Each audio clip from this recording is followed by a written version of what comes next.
he's going to kick it, but he might. Maybe he is going to kick it. Owen Koutman is going to kick it. Oh, I didn't know he was a kicker. Well, because we have Evan is back from a little hiatus. Evan Weary's number 9. Evan Weary, and I thought he'd be kicking. It's not him. It is Koutman, huh? Number 8. And that does look like Owen Koutman. He's kind of a – yeah. We had Josiah kicking field goals last week, and he did a really nice job. Well, Koutman will boot it. It's a high, deep boot, and that's going to be a touchback. It's going to carry over the goal line. Holy moly. High school football. I'm just looking at the flag. We do have a pretty good breeze out of the south. Let's not Andy. tell him that's a breeze against him, and he booted it even further. That wasn't even close, and high school football rules are once the ball breaks the point of the goal, it's a touchback. It'll be Toreador ball, 1st and 10 at the 20-yard line. On a really one of the more delightful weeks of weather we've had in a long time. Because 80s all week. Because you know, the weather's kind of been a big deal. You had the derecho a month ago or so. We had a lot of rain there. The first week of school, it rained a lot. But, boy, just an absolutely gorgeous week. And tonight, a little steamier, a little warmer than it's been all week. But a good night for football, a breeze out of the south. And the Tigers will start on defense. The Toreadors in the white uniforms, white helmets. Tigers go all black tonight. They're going to look to throw. Probably going to throw it Tegan Bach's way. Whoa. That ball was tipped at the line of scrimmage. They were trying to get it to Bach out there in the flat. That was Morgan Smith with the pass. Now, I've heard that they have a quarterback out. They have 2 quarterbacks on the books here, I guess, for stats. Exact same number of throws this year. Yeah. So that's how even they are. They both thrown, I think, 46, 49, something like that times. Tegan Bach, number 4, you'll hear us call his name a lot tonight. He is by far their leading receiver. They've had only scored 2 touchdowns in 5 games, Andy, and he's got 1 receiving, and then he also – I believe returned a kick for a touchdown. Yeah, he's a heck of an athlete. Yeah, the kickoff return, he's a heck of an athlete. You want to keep it away from him as much as possible. He goes in motion. Smith will drop back and throw out into the right again. They overthrow. That's number 3, Tyler Lennon. I tell you what, in high school football, you don't see 2 passes in a row in the first series very often. Nope. Bo Goodell was out there in coverage. Tigers had that well defended. Bo Goodell is a great pickup for the Tigers' first year here. He's in my Success Center class. That's a little like homeroom type deal. And I talk to him about football every week to get a little something to say here in the booth. And he's always watching that offense on the defensive side. He's doing a good job this year. Nice kid to have, that's for sure. Never met Bo. I've heard good things. I think I texted you maybe even during a game and said, "Who's Bo Goodell?" I didn't know him because if you didn't go through the middle school, I know all the kids. If they go through the middle school, I'm pretty well known. So the play clock will reset to 25 seconds. Play clock is reset. So they got quads out here, doubles to the right and doubles to the left. They've been in wide receiver spread all night. They're going to give it underneath. Good luck up underneath, and they're going to get the first down. Well, yep, he's going to get pushed forward for the first down. So after throwing it 3 times, they handed off to Andrew Stern, I believe was the 22, that was Landon Davis, and he does get 11 or 12 yards for a first down. And honestly, that was a really good play call because we were thinking pass the whole time. And he made a real nice cutback to the right side. And we didn't keep contain out here close to us on their right side. Yeah, and he was able to get 10 yards pretty easily. Well blocked and well executed by the Toreadors. They pick up the first down. Good big hit by whoever hit him there. Was that Tucker? Or that was? I mean, he hit him pretty good. And it took about 4 guys to take him down. They picked him up and put him down. So 3 wide receivers to the top of your screen now. Up under center now is Smith. Out of working on the shotgun. He's going to throw it out in the flat. Interesting little screen pitch play. And catch. Yep, that was Tyler Lennon with the catch. Good chuck by Smith. And so Toreadors 0-5 on the season. It's been kind of a rough season for them. They've played 5 games. Tigers have only played 3. That's kind of an anomaly. You won't see that many years. We lost a game due to COVID, and they played week 0 is the reason for the 2 extra games. They played Creston and lost 7-0 in the week 0 game. That was way back on August 20th. Or was that week 1? Oh. You got me on that week 0-1, but they played 5 games. I think that would have had to have been week 0. Yeah, probably. If week 0 is you can play a bonus game if you want at the beginning of the year. So, again, you can just assume they're going to send 4 wide receivers out, just 1 running back. Smith is going to – He's going to get the option. Yep, he's going to hand it on that inside option to Marcus McPartland. Only 2 yards, 3 yards. Oh, but we do have a flag over there. You see that? Far side on the line. I don't know. Late flag. I don't know what that can be. I would say thrown in there, it's either going to be – could be a face mask on the tackle. You could have a holding. Or you could have a sideline warning, too, if it depends on – I didn't see anybody in the zone here, so they're discussing with the umpire. It was a running play, so you wouldn't think anything like or any ineligible men downfield. It's a personal foul, face mask on the Tigers. That was my first. Yep. So in Iowa high school football, you can either have a a 15-yard penalty or a 5-yarder. That's going to be a 15-yarder, and that'll be Personal. not an automatic first down, but 15 yards will give the Toreadors a first down, and they're marching here on the opening drive of the game. 10:45 to play in the first quarter, no score. Toreadors took the opening kickoff. 2 incomplete passes, then ran a draw play, got a first down, and now with the 15-yard penalty, instead of being 3rd and about 4, it's going to be 1st and 10 for Toreadors. Smith will be under center. Calls out the cage, drops the ball on the turf, and Smith will fall on it. He just pulled away from the center without the ball. And yeah, right away, too. I don't even know if that was going to be a run or anything. Everybody just kind of stood still. All of a sudden, the quarterback jumped on it. Tate Hamer was quick on the scene if that ball wouldn't have been gobbled up by. Tate had a good game last week. He played some extra minutes because we had a kid out for injury, I believe it was, and he played really well, I thought. You know, he had an injury, too, in his baseball season, so it's good to see him getting to play a lot of playing time here. Bach will come in motion. They're going to give it to him. He's going to go around the left end. Not a lot of room to run out there, but what he an squirts athlete. through. Yeah, he's like trying to catch something that's hard to catch. Like a firefly? Yeah, firefly. That's what I was trying to think of, a firefly. So Bach was met at the line of scrimmage but squirted through and ends up getting four yards. You know, I liked what I saw from the Tigers there because it seemed like they were zoned in on him. You know that he's the best athlete. Yeah. So zoning in on him is probably a good idea, and there were about 3 people that met him at the line of scrimmage. Their leading rusher on the year has 77 yards total for the whole year. So they throw the ball a lot, but I could see where Bach would be a good option. Again, 4 wide receivers, this time out of the shotgun. Smith will throw it out in the flat. It's caught out there by Lennon, but he's going to be brought down. Right at the marker.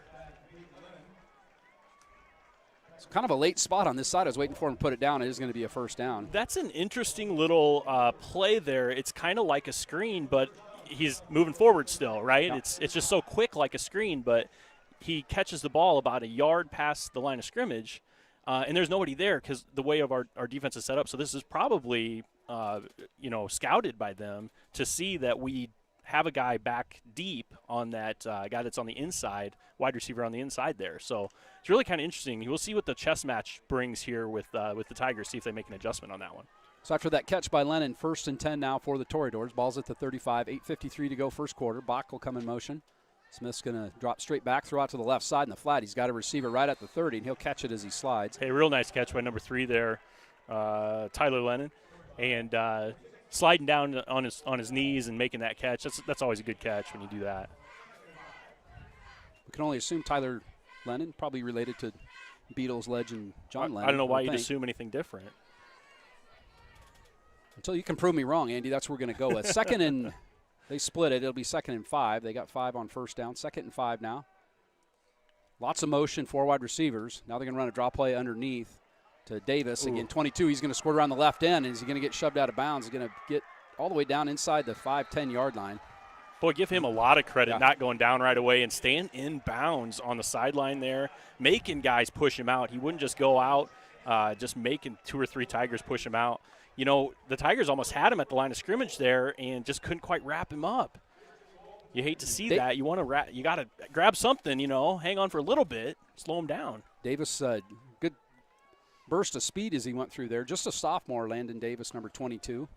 Yeah. So now inside the 10 at the 6, it'll be first down. This time Smith's just going to keep it, but he's going to be met by Caden Meskin. The ball was out, but Smith fell on it. Meskin wrapped him up and pulled the ball out. Terrific job by Meskin. You said it was Meskin? Yes. That was an outstanding job by him. He just darted through the hole right at the center spot, so that one hole there, just darted right through and got to the quarterback right away. He must have sniffed that one out last week or something. I don't know. Big number 74, Sean Burns, also in on that play. So I would just assume they have 4 wide receivers split all night. I don't even have to say it. Tegan Bach will come in motion. He's going to get it on the jet sweep. He's got to beat the Tigers to the corner, and he does. Just a little bit faster than our guys on that one. Really good block out there, I think, by the wide receiver, too. You got on those types of plays, you have to have your wide receiver block. You have to have a good blocking wide receiver. It will never work. So good job by the Boone Toreadors here to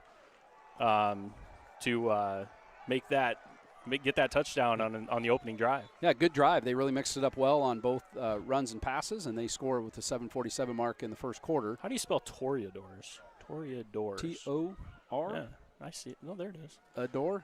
I still had the team from last week on there. So. Do you know why they're Ballard called Bombers? the Toreadors? We can talk about that here in a minute. I actually have done a little research on that. Really? Not for this broadcast, for a future. The extra point will be attempted and kicked up and good. Good kick. Ike good high Seaman, kick. number 5, boots it right through the uprights, and it's wasn't good? Oh, it was no good. Man, it looked really good from here. Oh. I looked down because I thought it was so good. It looked so good. He kicked it well. I can only assume maybe the official was maybe blinded by the reflection off of a trombone. Could have been maybe Vic. Could have been Vic Vanderpool's bald head too. I don't know. You just never know. With Vic, it's hard to tell. But Tigers catch a little bit of a break.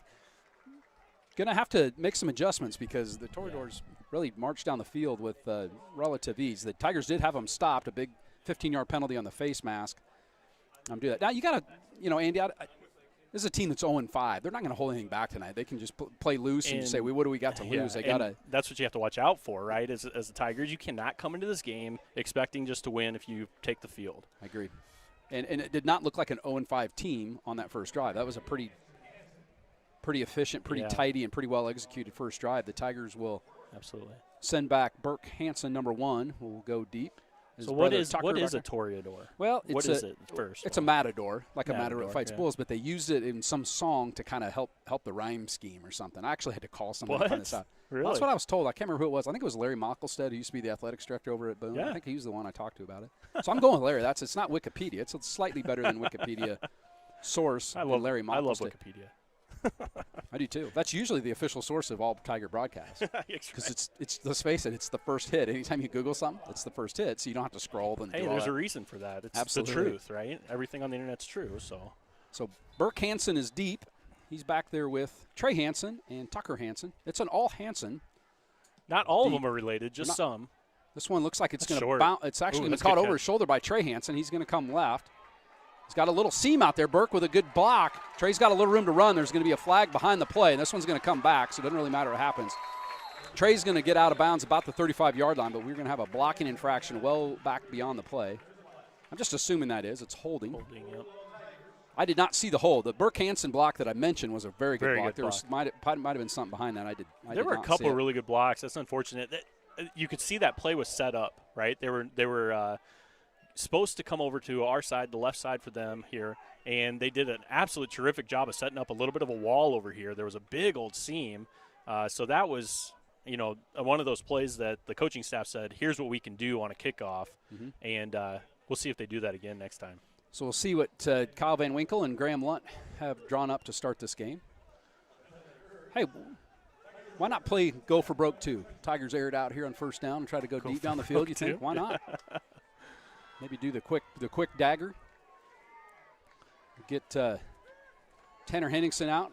Henningsen looked really good last game in our loss to Ballard. He was throwing the ball really well, so excited to see how he looks. 3 receivers stack left. They're going to roll Henningsen out. He's going to throw it out in the flat. It's going to be caught out there by Joe Drzymski, number 16, and a flag comes in late. That's going to have to be a face mask. I couldn't imagine anything else that would be called there, but we'll see. That was a good 6-7-yard pickup, 6-yard pickup there. Maybe the penalty was on Joe Drzymski's mullet. I love the mullet. But maybe the linesman on that side doesn't like mullets. Because if you're going to flag a mullet, that would be one you would flag if you don't like mullets. Are you mulletist in that case? Personal foul. Targeting. Okay, I'm going to say I did not see that. I didn't. It looked like a pretty good. He threw him down hard, so I don't know if they're just calling a hard tackle. Targeting is 15 yards from the end of the run. That's going to be a first down for the Tigers. So a good break after the holding penalty. Tigers will get 15 yards. They're going to have the ball outside. It'll be right at the 42-yard line. 7:29 to play in the first quarter. Toreador scored first, missed the extra point. It's 6-0 Boone.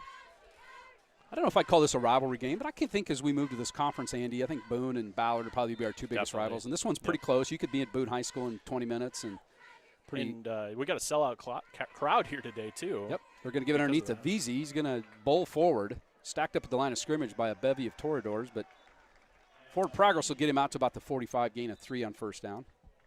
And I don't know about the blocking on that one. It seemed like we had a couple blockers go up to the second level a little too early maybe on that one.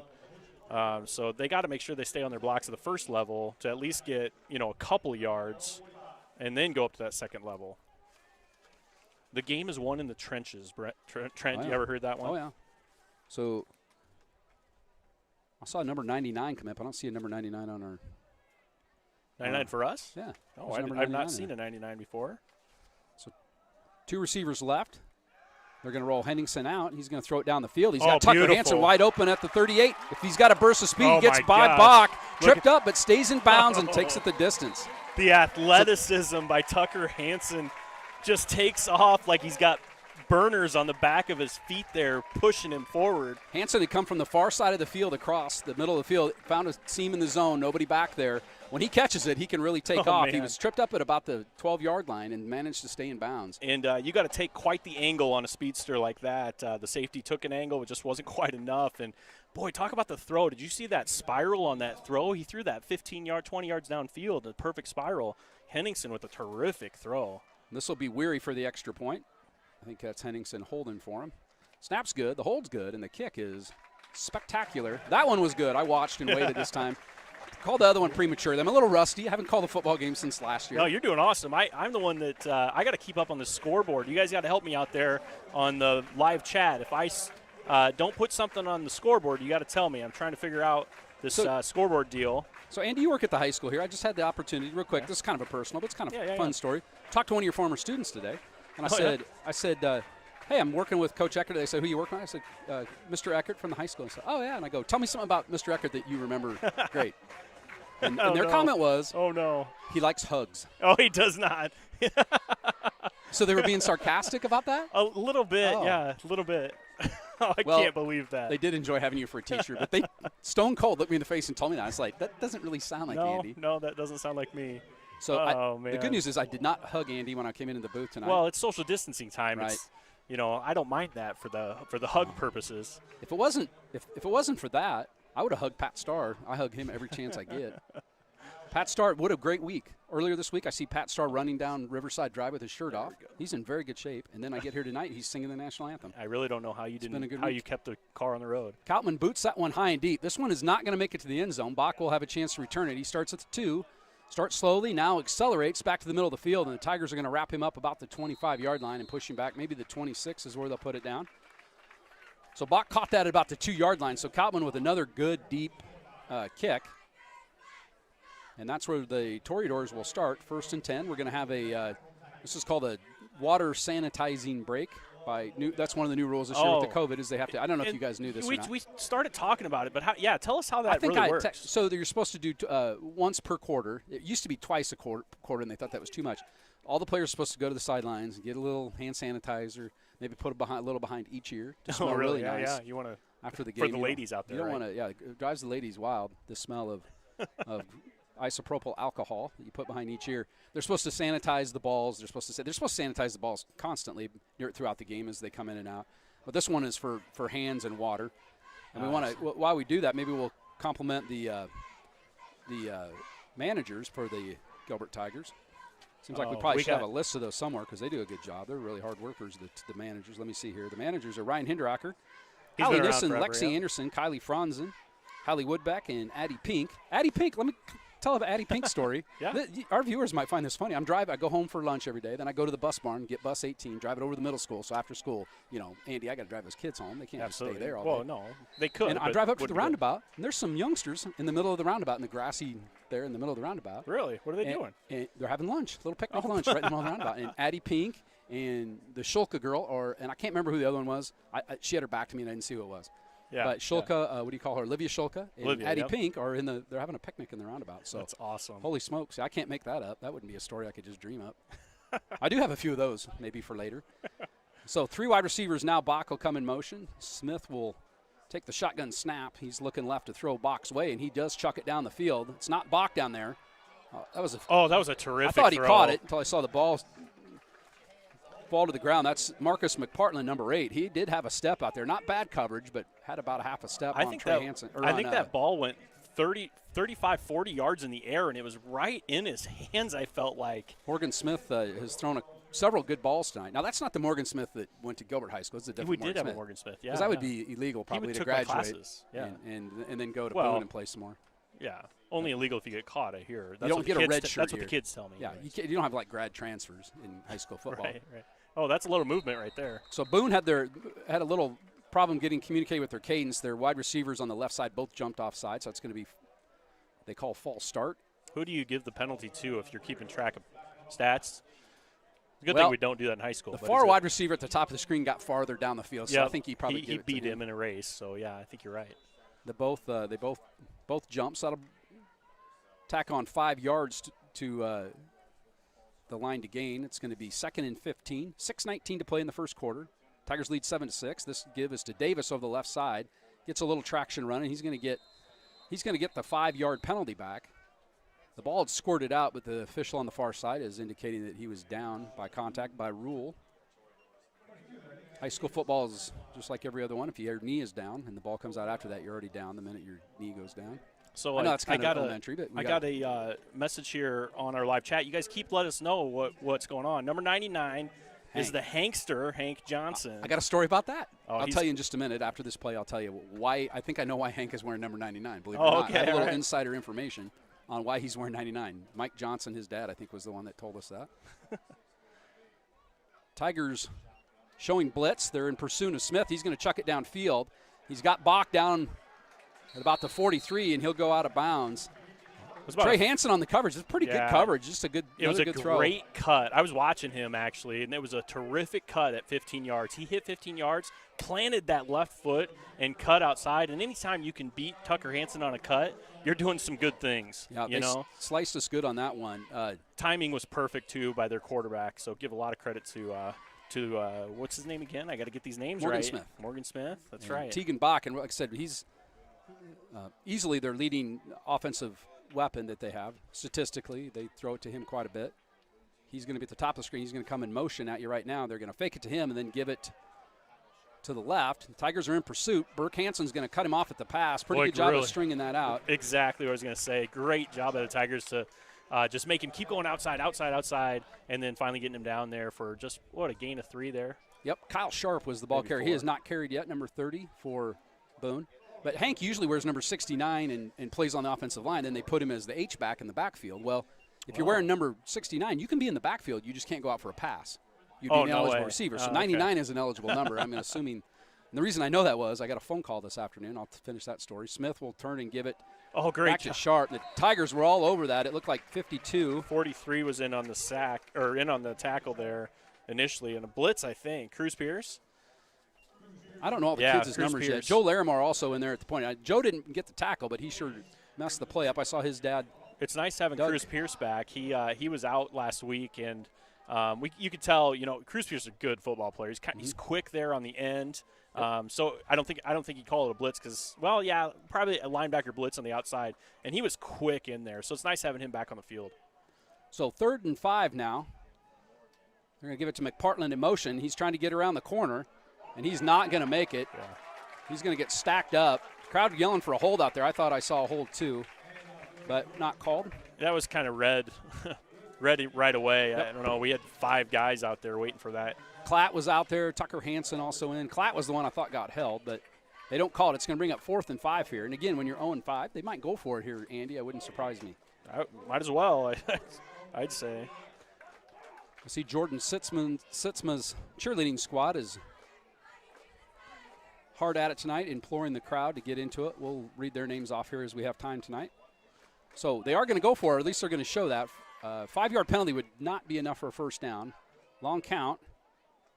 Get you a heck of a lot closer, though, if you can get something. Not going to get Janai off sides or who else got up there. Janai is literally like a statue. There was birds perched on his shoulders. He didn't move an inch. Joe Larimore, who was the other one? Caden Meskin. Those 3 guys, Torrey they knew what was happening. End up just taking the delay of game penalty. 5 yards isn't going to make a big difference on here. Now I'm sure they'll send out their punt team and punt it away. Tigers will send back Burke Hansen and Tucker Hansen. The brothers will go back deep. I saw their mama, Katie Hansen, as I walked in the stadium tonight, and she's always one of the more delightful people to me. Always says thank you to me for something. I don't really know what I did. Maybe not.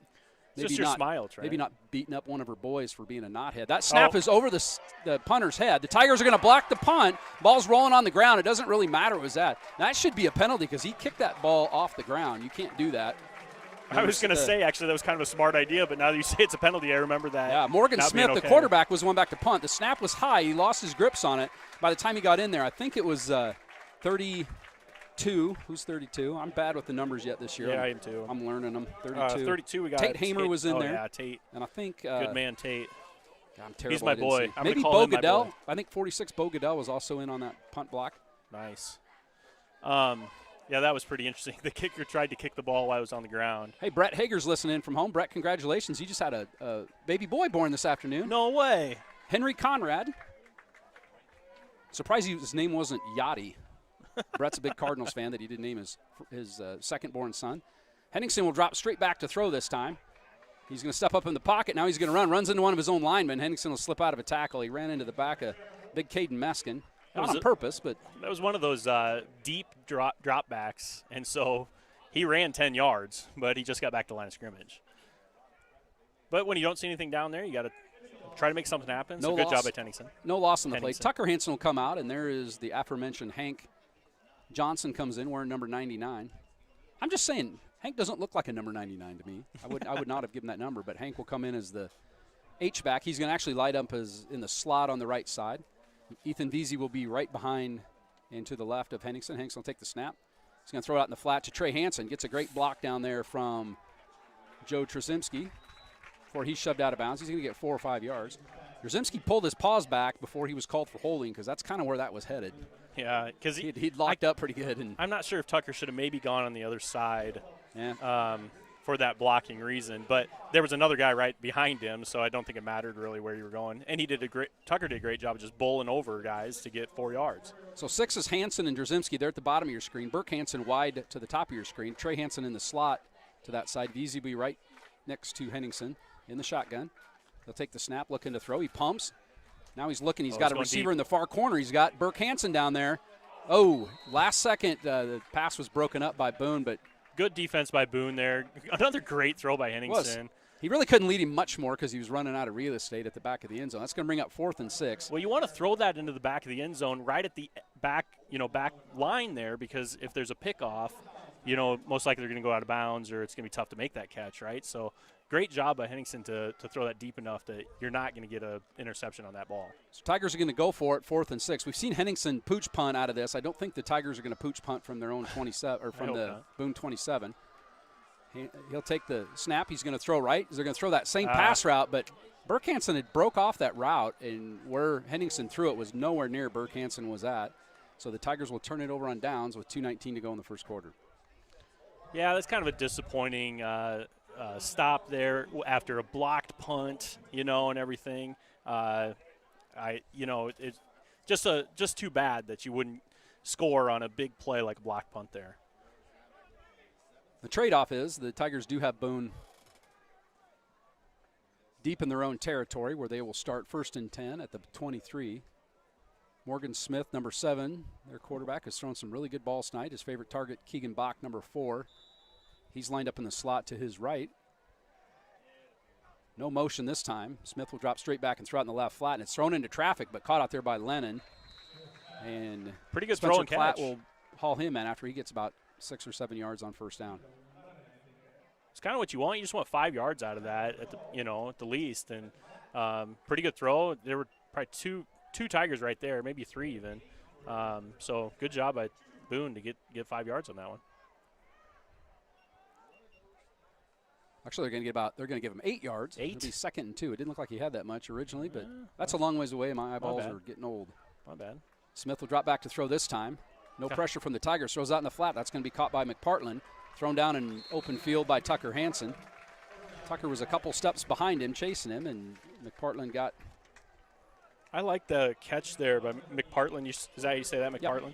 Yep. He put his hands way out in front of his body and caught that ball on the triangle of your hands and brought it in. McPartland's 6'4" too, so he's got pretty good reach. Good receiver there. Look, he's had some real nice catches so far. 1:26 to play in the first quarter. It's 7-6 Tigers. Lots of big plays here in the first quarter. McPartland will come in motion at the bottom, towards the bottom of your screen. They're going to give it underneath to Davis. Tigers had that well defended. They're going to make Davis go out, but he's going to get 5 or 6 yards on first down. Nothing up the middle. That was just a straight dive play. Davis broke it off and went to the outside and picked up 5. I think I saw Austin Kluel on that one. Cornerback come in and help out a little bit. Good to see him out there. He's been doing well for the Tigers. We got a Tyler Hansen tuning in from L.A. Oh, yeah. That's in California. Or is it Louisiana? It's California. I'm pretty sure it's Is California. I do know there's a Hanson that listens in from California. So up under center now is Smith. The Tigers show blitz. They throw it in the flat to Lennon, but he falls down. Ooh, I don't know if that now was they're blowing it dead. They didn't at first. He got up and ran, so the Tigers aren't going to get called for late hit or anything, but a little late on the whistle. It was a forward pass, and I think that's what the question was. Was it a forward pass or a behind pass, right? Back well, pass? I think they just were saying, did he catch it with his knee on the ground? I think that's what the white hat is saying. The head linesman on this side did not blow his whistle. That was the referee, the white hat, which isn't official. Sometimes I look at things a little differently. That's usually the call of the line judge, but the white hat probably saw his knee down. I believe he was down. He certainly looked down. That's going to be the end of the first quarter. Oh. Tigers are up 7-6.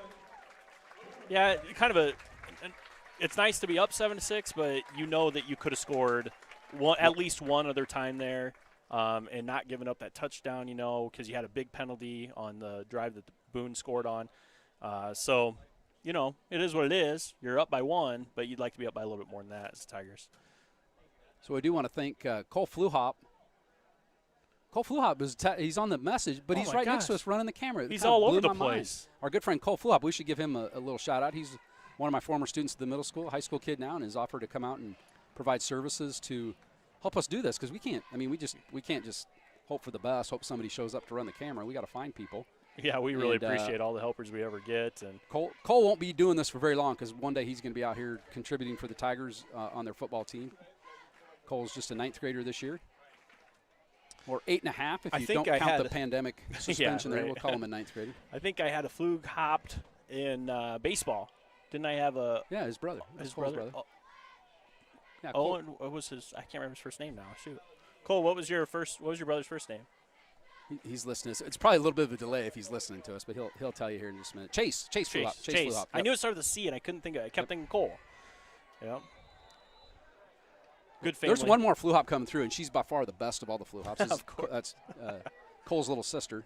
She's probably in maybe 4th grade, 5th grade, somewhere down there. All right, now Boone will be headed south to north here. They're going to send McPartland in motion.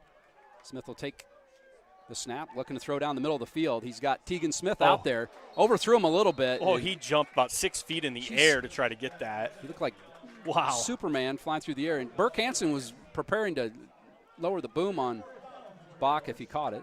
I texted Steve Bach, real estate agent Steve Bach here in town, if you asked him if he was related to Tegan. I haven't heard back from him yet. I can look here. Maybe he did reply.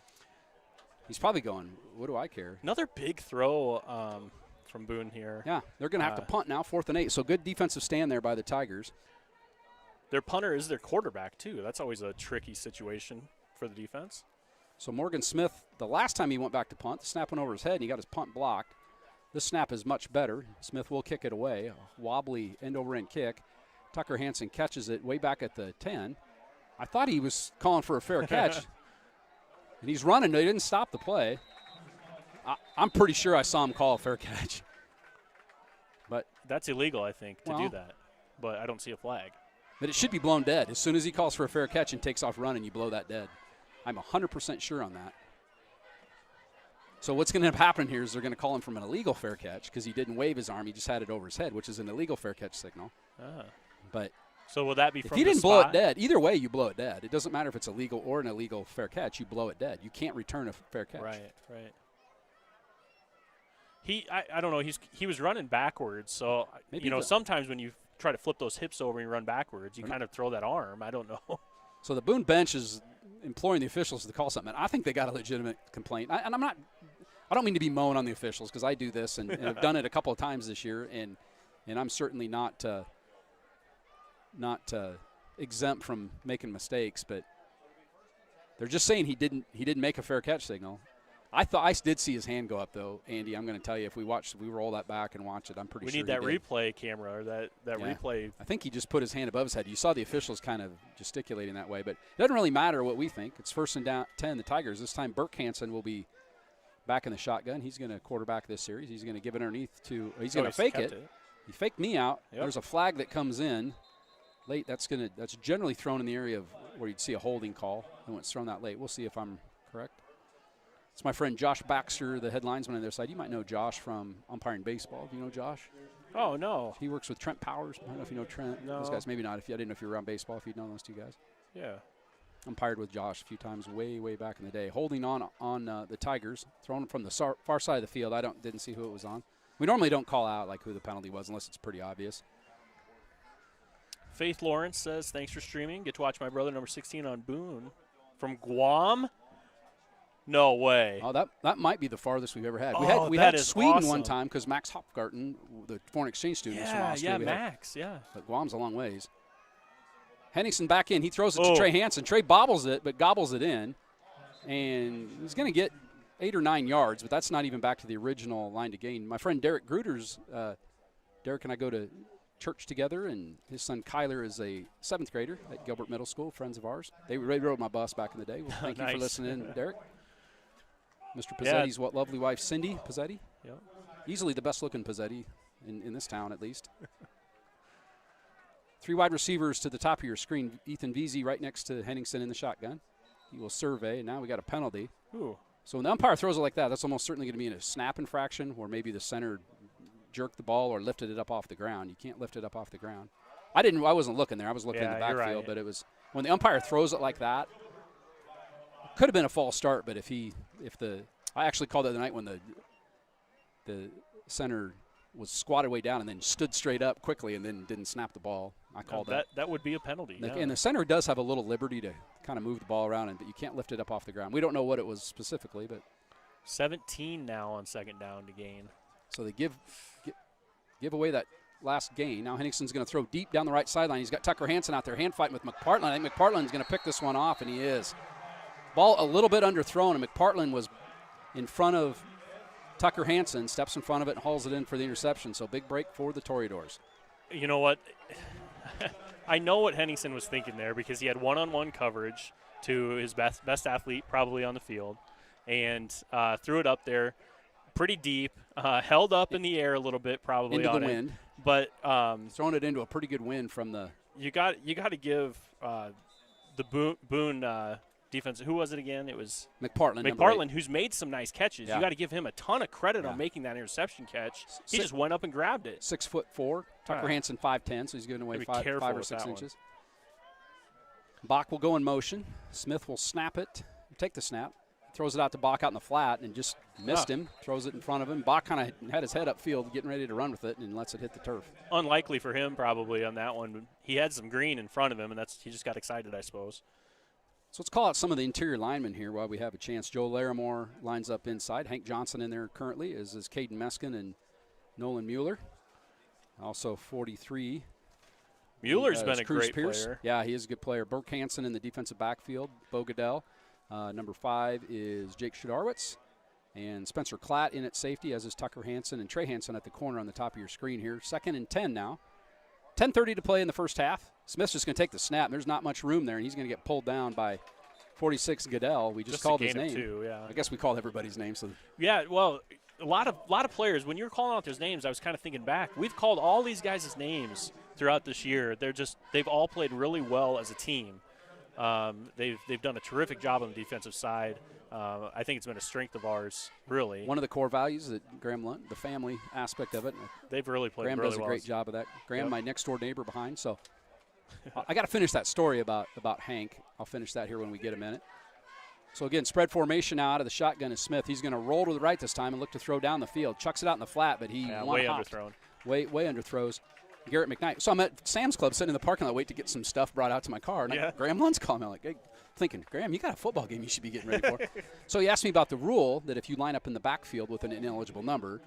Oh, really? Can you go out for a pass? Can you report in as eligible? That's an NFL rule. High school rule, you cannot do that. No way. I thought you could report in. You can in high school. You can run the ball, and you can stay in there, but you cannot go downfield. You could take a handoff and run downfield. So I'm pretty sure that's why Hank's wearing number 9. Is there no tackle-eligible option now? You cannot. Nope. Not in high school football. NFL, you can. I'm not sure about college, to be honest with you. Smith takes the snap. He's going to hit a wobbly end over end. That's going to bounce at about the 15 and almost goes out of bounds, but it's going to make it in the end zone. That'll be a touchback, and the Tigers will have it first. And that was getting dangerously close to the going out of bounds inside the 3-yard line, but it finds the end zone. It's one of those you got to leave. You don't try to come up and catch that at all, for sure. So you're never going to try to get that clean. It's kind of a end over end and just not high in the air, and You just hope that it doesn't go out of bounds and you get that ball on the 20-yard line on a touchback. I'm not sure if they were trying to kick it away from Tucker Hansen and put it in the corner, but if they were, he did a really, really good job of that and almost got it to go out of bounds inside the 3. So you'll have another one of these. Well, I thought they were taking another one of those timeouts. They're not. The Tigers are just a little tardy coming off the sideline. Hank Johnson still in there at tight end on the far side. Henningsen at quarterback. Hansen and Hansen to the right. They're going to throw a wide receiver screen out there to Trey Hansen. Oh, he drops one. That's a very uncharacteristic of Trey. Yeah. He had another bobble earlier last series where he bobbled it, did end up bringing it in for a couple yards in the gain, but this one he dropped. And it was a little over his head, I get it, but usually he catches that. Maybe peeking a little bit upfield and getting ready to turn around and run with it. That'll happen sometimes as you take your eye off the ball. 2nd and 10 now. 9:38 to play in the first half. Tigers by 1. They have scored a touchdown and converted the extra point. The Toreadors also scored a touchdown and had the extra point miss. Hansen's going to give it underneath to Tucker Hansen, or Henningsen to Hansen. Excuse me, Tucker Hansen. Happened so fast I couldn't get it called. Tucker Hansen's going to squirt outside the 30, and that's where they needed to get for a first down. Really terrific job by the lineman on that one. I don't know if there was a pull, but there was a block, huge hole on the right side just to start on that one. And so he was upfield in no time, 5 yards upfield, and then was able to make a couple extra little cuts just to get that first down and plus a little bit more. Well, if you've ever seen an arrow come out of a bow, that's kind of what Tucker Hansen looks like when he gets the ball. He goes really quick upfield. The Tigers will be 1st and 10. Tigers are going to have to call a timeout. They didn't have the personnel on the field. Jake Sharvitz was running on kind of late, but they didn't have enough guys on the field. I think Hank had come off from the tight end, and they didn't replace him. But the Tigers need a timeout. Maybe that's a good time to just – well, it's a good time to let Andrew Hatfield know that I appreciate you chiming in, my friend. Drew Hatfield? From Arizona. He says, me and the boys are watching from Arizona. We appreciate that a ton, Mr. Hatfield. I hope things are going good down there for all of you guys. Drew, I want you to get on your phone, find out what the high temperature was where you're at today and what the humidity was. We want to know that compared to what it is here. Those cheerleaders are out there cheering their hearts out, so I'll read those while he does that. Allie Austin, Eden Bruner, Dre Driggers, Sierra Lizer Webb, Ashley McConville. It was just her birthday either today or yesterday. I saw her mom post something on Facebook. Lauren Schwenderman, Melanie Vogel, Julia Bentz, Amelia Hostetler, Reagan McConville, Tyler Pudens, Carly Dolan, Claire Lewis, Olivia Shulka, Jessica Stoker, Jenna White, and the cheer coaches, Jordan Sitzma and Jen McGuire. You got to have 2 coaches for that many cheerleaders. Holy smokes, that's a lot of them. We do appreciate the role that Jordan Sitzma has in our district and all the work she does with the cheerleaders and just kids in general. She's a good friend of mine. I haven't seen her yet this year. I wondered if she was even still here. Oh, she's doing a great job over there at the high school. I haven't seen her at the middle school. Burke Hansen in. He's going to hand it off to Tucker underneath. He's going to plow forward but not get much, maybe 3 yards on first down. Now, here's what I'd like to see. So every time Burke gets in there, you think can run, and it has been. It's been a run. So I'd like to open up the playbook a little bit today and see if you start throwing a little bit with Burke, getting that defense off balance a little bit, and getting down the field for the Tigers. So 2nd and 6. Veazey will come in for the Hankster. Hank Johnson checks out, number 99.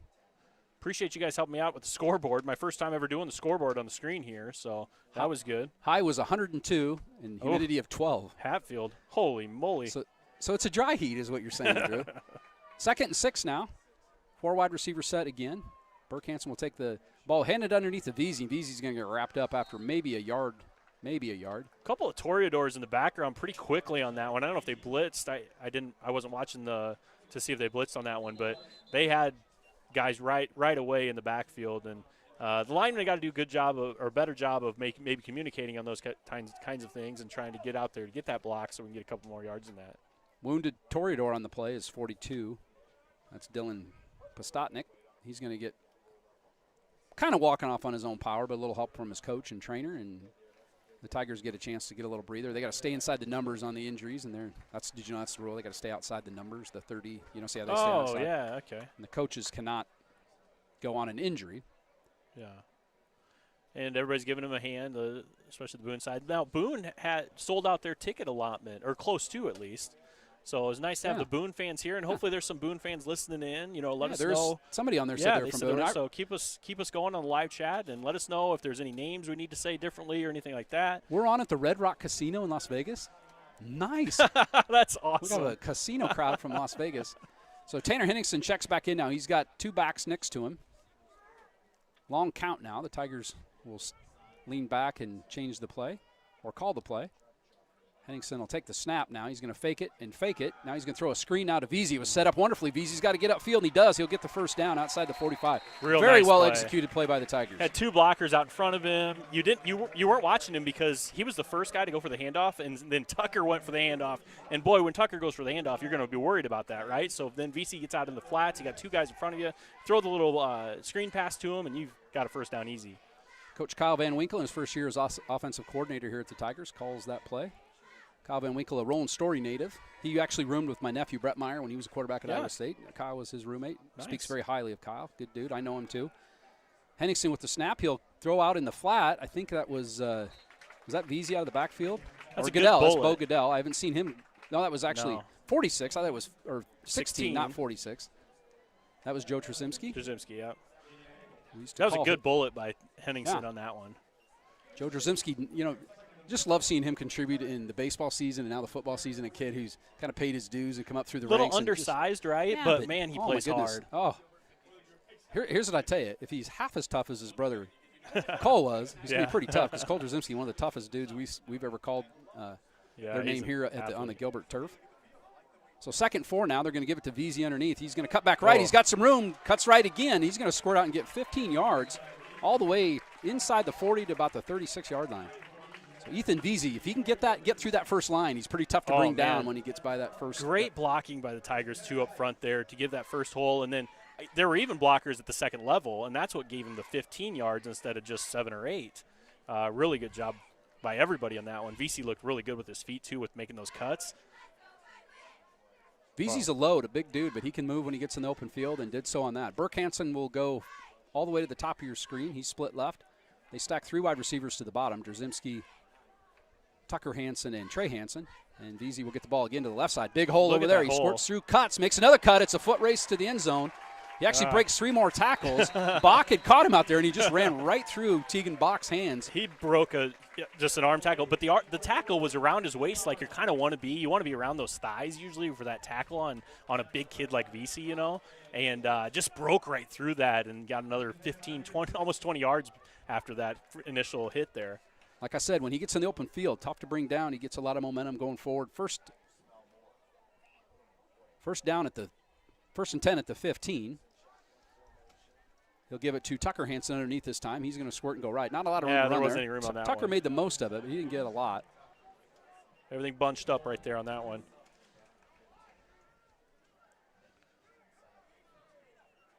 So I got Penny Davis chimes in on my phone here. Oh, yeah. It says Kyle Sharp is Jim Clark's grandson. Oh, yeah, I knew that.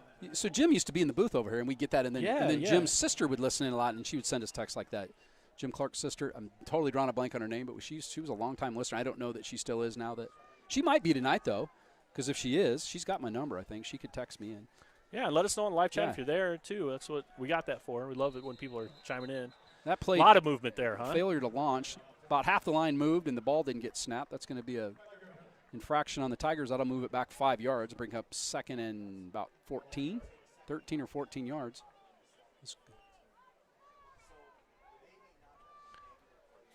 So that's exactly what you don't want after big plays. You don't want to go behind the chains. Proverbial shooting yourself in the foot. Yeah. I see this cord sitting there. Is this important? This doesn't look like it's plugged in. Looks like it's not if plugged it's in both either sides, end. that's okay. Henningsen's going to throw out in the flat. He's got Trey Hansen out there at about the 15, and he got mauled. And they're going to throw a flag on that, which if that's a face mask like I think it is, that'll be enough for a Tiger. Well, it won't be a first down because it's going to be half the distance. Let me do the math here. Can you do the math? No, I'm not. You give me a calculator, I can maybe do it. 7. It's one of those deals. It's not going to be enough for a first down.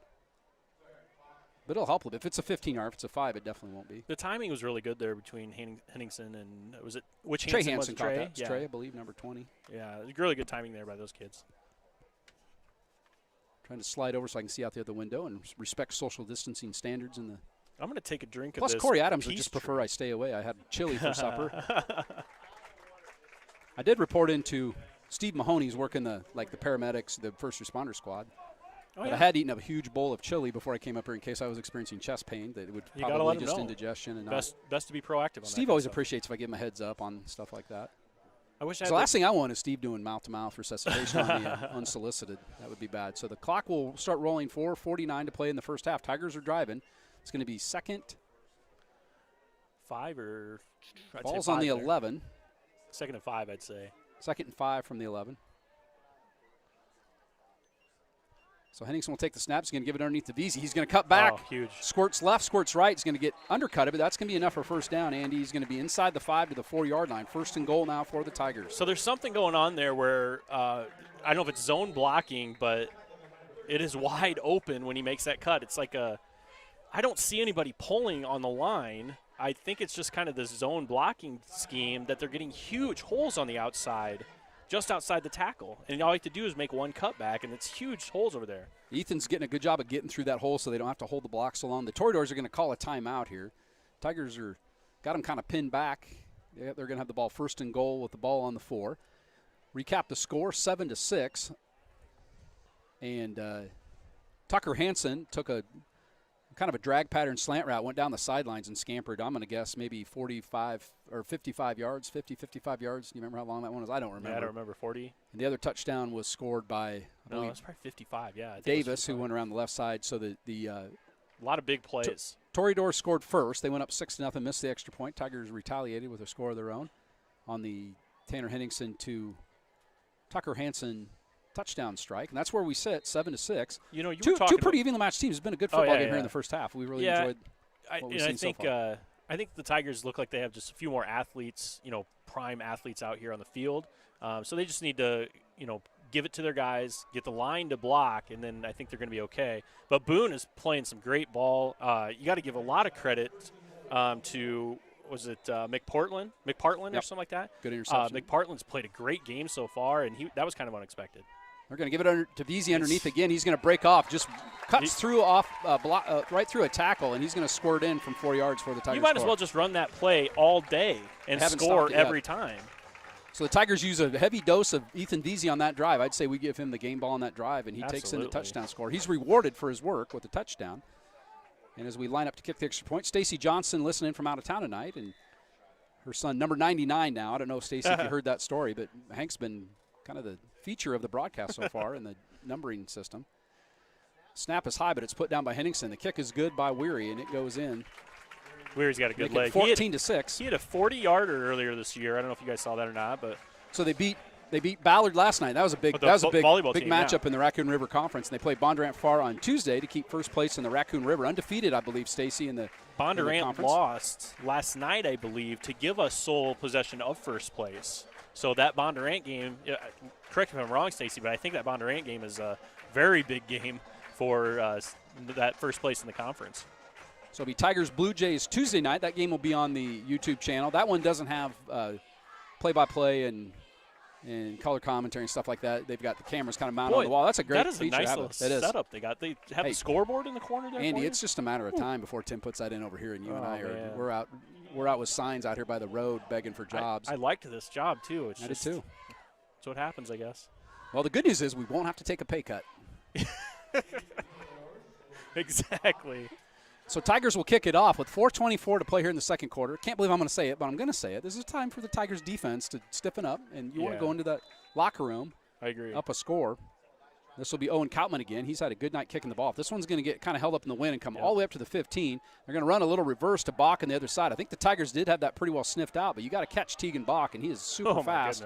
He's going to end up all the way out, almost to midfield, probably outside the 45-yard line.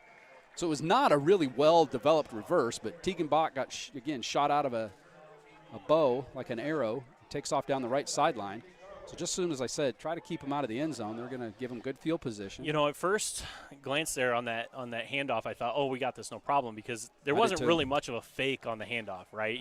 He wasn't able to take a few steps away, and there wasn't a fake there, and I thought we had it. But man, he's fast, good athlete, getting outside and getting all the way up to the 47-yard line. I would say he telegraphed it, but some of our viewers probably don't know what a telegraph is. Drew Hatfield can Google it. Ooh, that was tricky. Tigers jumped into the neutral zone. Now, what's interesting is the running back did shift over, but is that shouldn't have been illegal, I don't think. He can get reset. So there's going to be a little conversation with the officials. Sometimes when both teams move, you got to go who moved first, like the chicken or the egg. That's that kind of argument. Had this in the middle school game last night. Yeah, and I won. I said it was encroachment, and it was. Oh, they changed the score. Oh gosh, you guys, you got to keep doing You asked for help. that. Cole helped I you out. appreciate Cole's that. part of our crew. Appreciate you guys so much. So we got a little consultation from both wings here. So yeah, if an eligible, not an ineligible, like a back or receiver, if they're not on the line of scrimmage, they're going to call the Tigers for encroachment. That's all I saw was us encroach. I did not see them move. I think it's the right call because you didn't have anybody else in motion for Boone, and he can go ahead and make that shift over there. That's a legal shift as long as you don't have two guys doing it at the snap. That's illegal. Exactly. I'm kind of a rules expert tonight. I'll do our best to try to. Yeah. How was the test? Was taking that test? I took the test once, and it was the hardest test I've ever taken in my life to get that. So Smith will take the snap. I'll finish that thought here in a minute. He's going to fire it out in the flat. He's got, I think, McPartland over there. He's going to be enough for first down to the 40-yard line. That'll stop the clock while they move the chains. Football rules are very tedious, I would say that. Baseball rules, I could pass that test. I take it without the rule book every year and pass it. I don't even have to use the rule book anymore. But football, holy smokes. Now, it's fairly easy to administer for the most part, but it's very tedious to study, and that's why I try to read a couple rules a day, literally. Like there's a couple Facebook pages, and you try to read some and make sure you get the rules because you want to know how to execute it. So the clock will restart. Under 4 minutes to play now. Smith takes a snap. He's going to throw it in the left flat. Ooh, they read that. Okay, so there's that adjustment. Because wasn't that same play? They were throwing out to Tyler Lennon in the flat, and Tyler was immediately met by Bo Goodell. Goodell thought he'd caught it, throws him to the turf, no foul called. Well, now did we have a foul on the other side? I see the linesman coming in. I think that's that little play where it looks almost like a screen, but it's the, I don't know, I guess tight end kind of, coming out into the flat, and then it's tricked us a couple times, and they've gotten good 5, maybe even 10 yards. But came up big on that one, and now we've got a penalty, huh? Personal foul on the Tigers? So I don't know if that was on Goodell. He thought that the receiver caught the ball and finished the tackle. I didn't think it was anything egregious in that, but they. Oh, they're saying he'd be. Well, I don't know if that's who it was called on. It wasn't a face mask or anything. It was just personal foul. Which would be could have said something, I guess. Illegal contact. It could have been something else on the line too. We don't know that. That was just what we saw out here. But either way, it's going to be enough for first down. That's a big penalty, 15-yard penalty. Ball's all the way down to the 26 now, 1st and 10 for the Toreadors. I kind of jinxed us. I should have never said what I said. Smith will stay in the shotgun for this one. He's going to drop straight back, look to throw left. He pump fakes, throws it across the middle, and it's tipped away by Jake Stodarowicz. Jake Stodarowicz was right in the perfect spot. He did exactly what he's supposed to do. He's supposed to lay in that flat area right there, about 10 yards away, and then knock that one down, and that's exactly what he did. Actually had to throw it over 2 guys. I think it was, I want to say, I don't know who that was, 46 for us. That's Goodell. Yep. Goodell. He threw it over Goodell, and then Stodarowicz was still right there. So good job by the Tigers getting to their spots. Stodarowicz just a very heady player and good instincts on that play. He breaks up the pass. The clock stopped at 3:44. 2nd and 10. Ball still at the 26. Smith's going to roll right this time. Look to throw downfield. Throws it back across the field. He's going to throw that way over the head of one of his running backs who come out of the backfield, number 30, Kyle Sharp. Really Jim good Clark's job. grandson. Really good job by the Tigers to stay in their lanes, contain I think it was Janai, maybe. Was that Janai? That was coming in, and he was right there, and the quarterback could not turn back the other way because Janai was right there to grab him if he was going to. So he had to throw it away. We're banking up the miles tonight. We have somebody listening in Alaska. Oh, awesome. Watching nephew Alex Ergenreiter. Yeah. Teresa Rimbert. Thanks for listening, Teresa. Yeah, Alex, one of our favorite kids. Good dude. So Morgan Smith now will step straight back. He pump fakes again. He's going to throw down the right side this time, and the receiver's got it. What a great throw. Klatt was out there in coverage, but he throws it over the top of him. That was caught by Garrett McKnight on the far side. Just a really good throw. This Morgan Smith can throw the football, and very, very talented quarterback. And, again, I'm kind of looking at their offense going, how in the world are they 0-5? And they went 4 games, Andy, without scoring a touchdown. Yeah. They scored 2 the first night, and they haven't scored since. And they have how many interceptions? Or 2 last week against May City, but did not score any before that. So they may have maybe had some personnel out. I can only assume because I want to say they had almost double digits interceptions too. Yeah, and you just don't see that today. So they're going to go for 2 now to try to tie the score. It's 14-12, 3:33 to play in the first quarter. Boone will line up 4 wide receivers. Smith is going to throw it out in the flat, and it's going to bounce in. There was a flag thrown at the snap, which usually means that might be a substitution infraction, and their Tigers will just decline that, and it'll be no good. The pass was incomplete, so that's all you can see. Get my score on here. Unless the Tigers have 12 on the field, 3, 4, 5, 6, 7, 8, 9, 10, 11. No, we got 11 out there. So the white hat threw the flag, and then I saw him start counting players. So they're going to wave it off. I think he thought maybe they had 12 players out there. They didn't. Waving it off, okay. So it stays hey, 14-12 then. You think that's an easy thing to count to 11, but when everybody's moving, it's not as easy as you think it is. So the Tigers snuff out the 2-point conversion. The pass was, for one of the few times tonight, grossly underthrown by Smith, and the Tigers cling to a 2-point lead as they will get the ball back with 3 minutes, 33 seconds to go. Tigers 2-1 on the season.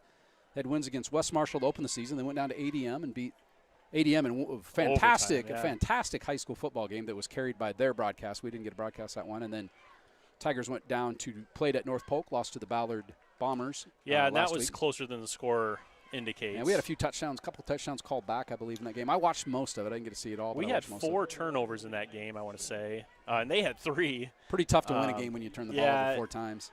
And one of those was on the goal, basically on the goal line too. So I think we lost by 3 touchdowns, but really it was a lot closer than that.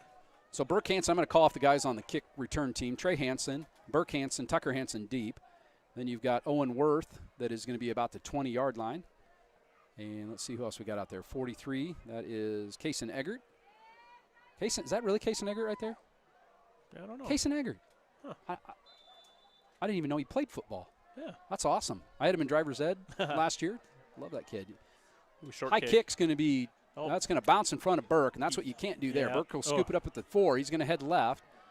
He's going to get it out, at least out to the 20, which is kind of what you hope for. That's a good goal, and he's going to get not much past the 20, maybe to the 21. We'll see who they mark it. You got to come up and catch that one. Catch it or let it go and hope it goes in the end zone, Yeah. but you can't do what he did, let it bounce in front of you, and I'm sure Burke knows that. He knows more about football than I do, probably. It wasn't the greatest kick or anything, but you still was catchable if you run up to it, I think. I don't know. It's a tough one.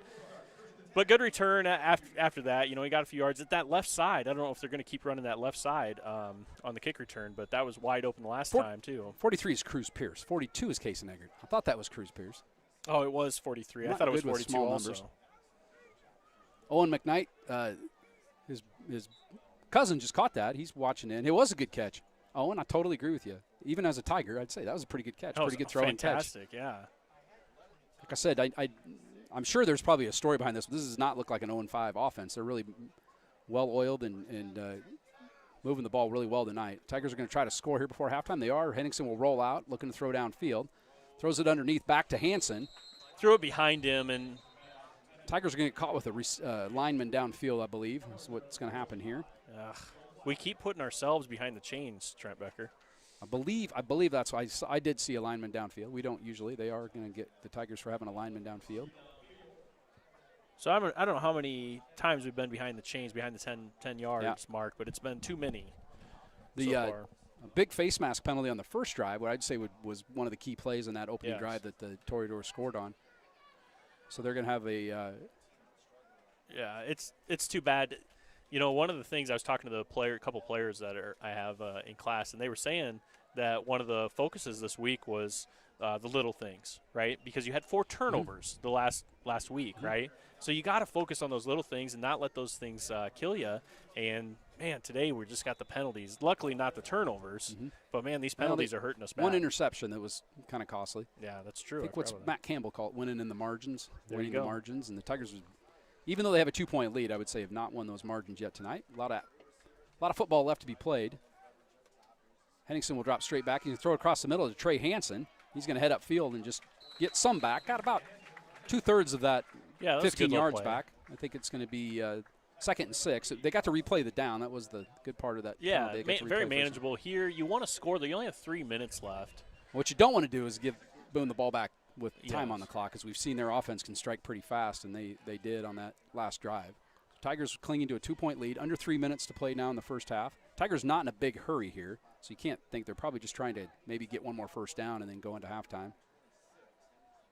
Henningsen will take the snap. They are looking to throw, though, and they're going to throw it across the middle again. This is Trey Hansen again in the middle of the field. He's going to get the first down. That'll move the chains and stop the clock.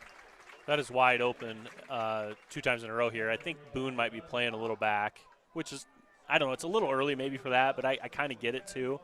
Just playing a little looser and a little deeper.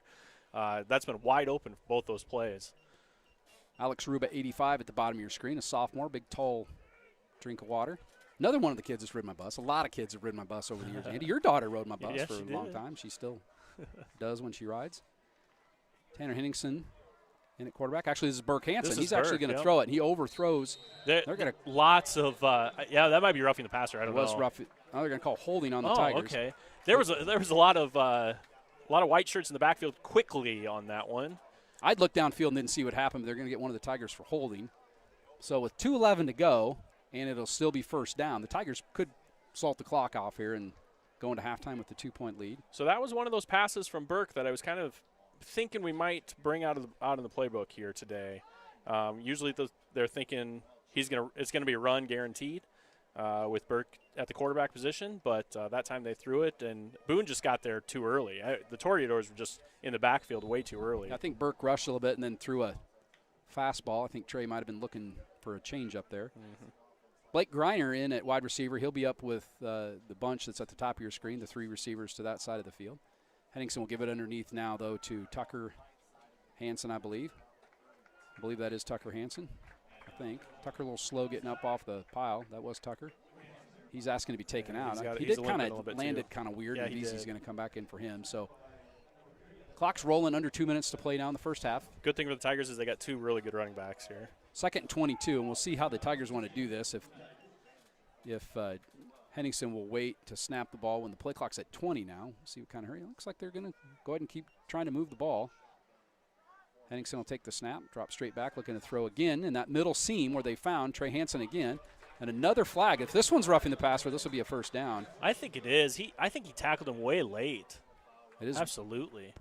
It's personal foul. So the roughing penalties are all automatic first downs in high school. Roughing the kicker, the holder, the passer, the water boy. So the water boy run the field, you knock him down. That's an automatic first down. You can't do that. Why would anybody do that? He's the water boy. He's the greatest.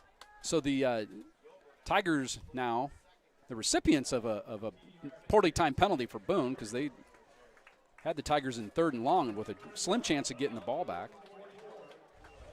My great nephew Zane Lytle, you know the Lytle family, Adam Lytle, my nephew. His son Zane, he's a superstar 8th grader at Gilbert Middle School. And I'm a big fan of Zane Lytle. He's watching in at home on the YouTubes. The kids know how to run the YouTube. They know how to get on there and watch it. So 5 receivers on this set. We haven't seen that one yet. Henningsen's looking to throw. Good blocking by the Tigers. Henningsen's going to tuck it under and run. He makes a cutback, another cutback. He's going to get almost enough for a first down. He's going to be a yard short. They're going to get up on the ball quick. We see minute 20. Coach Tracy Ryle and Kyle Van Winkle both imploring the Tigers to get up quickly. They called 2 plays, I'm assuming. They're going to roll another one here. Tucker Hansen's back in, and they throw it to him. Throw it to Tucker, and Tucker's not going to get out of bounds, so the clock is going to continue to roll. Minute to play in the first half. Now the clock has stopped because it was a first down. So right. Clock stops on the first down until they get the chains rolled. Now they're going to wind it. It'll roll with 1:03 to play, 1:02 now, under a minute. Henningsen will take the snap. He's looking right. He's going to throw it out there. Oh, my, what a catch. Burke went up the ladder.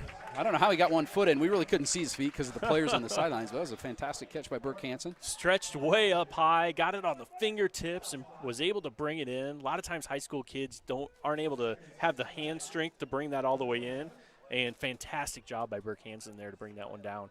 In bounds. That'll stop the clock as Burke made his way out of bounds with 54 seconds to play. Henningsen will drop straight back. He's looking right again. Now he'll scramble right, throw it down the field. He's got Burke Hansen down there in the end zone. Oh. And that was McPartland that jumped up and kind of. That was a good I don't think he play. got a hand on the ball, but he kind of got in the way. He was in the way, yeah. Right. I don't think you could see that ball until the very end. And it gets away from Burke, just out of his reach, and goes down by the flute section of the Gilbert High Marching Band. We'll have those guys at halftime. Cole's listening in on the YouTube. Cole's going to put the camera out so that they can see the band, and then we'll take a break at halftime. I've found that out. They don't really want to hear us at halftime. Oh, really? They want to hear. We did the songs last time at North Polk. We had them guess the songs that they were playing. Got a couple of scores from our district we'll give here in just a second after this play. So 48.2 seconds to play here in the first half. 14-12 Tigers lead. Henningsen will drop back to throw again. Boy, lots of time to throw. Well defended. He's going to throw it across the middle of the field, and I think he was hoping to get it out there to Tucker Hansen. Hansen went right, and he threw it left. Yeah. So that's going to fall incomplete. Webster City up 22-0 on Mason City after 1. That's who the Tigers will play next week, is the Webster City Lynx. Ballard leads Humboldt 7-0 after the first quarter. Okay. Yeah, that was one of those plays where you're getting everybody's already gone through all of their routes out there, so you just kind of, playing street ball there, playing on the playground, and everybody's just kind of running to a spot, open spot, and nobody open. So 4th and 6 now with 41 seconds to go. They got to get to the ball to the 21 to get a first down. Looking to the sideline now. The Tigers, Coach Graham Lunt, signals for a timeout. The Tigers will talk it over. You might as well at this point. You got 2 timeouts left. Might as well take one. 40 seconds left, yeah. With 41.2 seconds to go. The Tigers will stay home this week. They don't travel, and they'll host the Webster City Lynx. They're rivals from just up Highway 17 to the north. The Tigers have played them. Been some wild games in that series for the last years. Unfortunately for the Tigers, most of the games have kind of went the Webster City way, but they're a good team, yeah. We saw one. I don't know if you were at that game that as we look ahead, Webster City was ahead in the first half and got a little greedy and decided to throw it. They only throw it about 3 times a game. They threw it over the top, and Cody Dvorak picked it off and broke about 17. I think he broke a tackle from the same kids like 4 times on the play, and then scored. I don't know if we went up or if it was tied or it was made it closer, and the Tigers never looked back and rolled them in the second half and pulled away with the win. But one of the best high school football games I've ever called. Joel Franzen's in the other booth. He's listening in and was shaking his head and remembers that play well. But Cody Dvorak, we could say that about a lot of plays that we saw him make. He was an athlete, huh? He was one of the best I've seen since I've been here, that's for sure. So Tigers will go 3 wide receivers top of your screen. Henningsen will roll back. He's looking left, looking right, the middle of the field. Now he looks right again. Now he's got to scramble and throws it downfield. Yeah. Just throws it out of bounds. So the new rule in high school football this year is if you're out of the tackle box, the ball makes it back to the line of scrimmage. It's just like the college rule now. You can throw the ball away. Oh, there is a tackle box? Yeah, there is this year. It's an experimental rule this year in Iowa. Okay. I've done one varsity game, and we actually had it happen in that game. And from my understanding, it's not happening a lot, but we actually had it happen in that game. And the one team's coach. So the Tigers will turn it over on downs with 33 seconds. Bad. You wanted to score at least a field goal there and just couldn't quite get enough on it.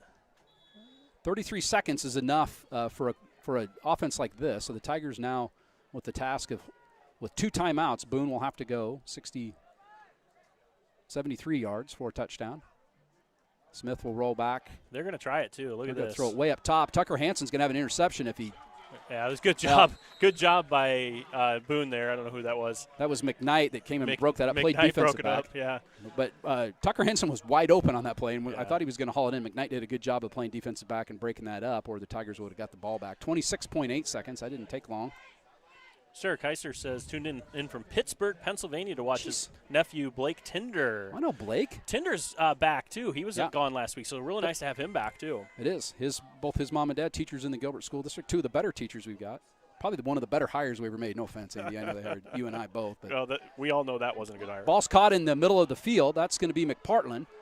He was on the play, and then Alex Ruba puts a serious lick on him.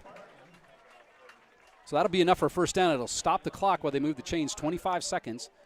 So they threw McPartland underneath. Was that Hank who wrapped him up? He came out of nowhere from behind and wrapped him up, and then it was, and then Ruba. Ruba finished him off hard. Alex Ruba, one of the nicest kids I've ever met. I can't believe he was even capable of putting a lick on somebody like that. He's such a pleasant boy.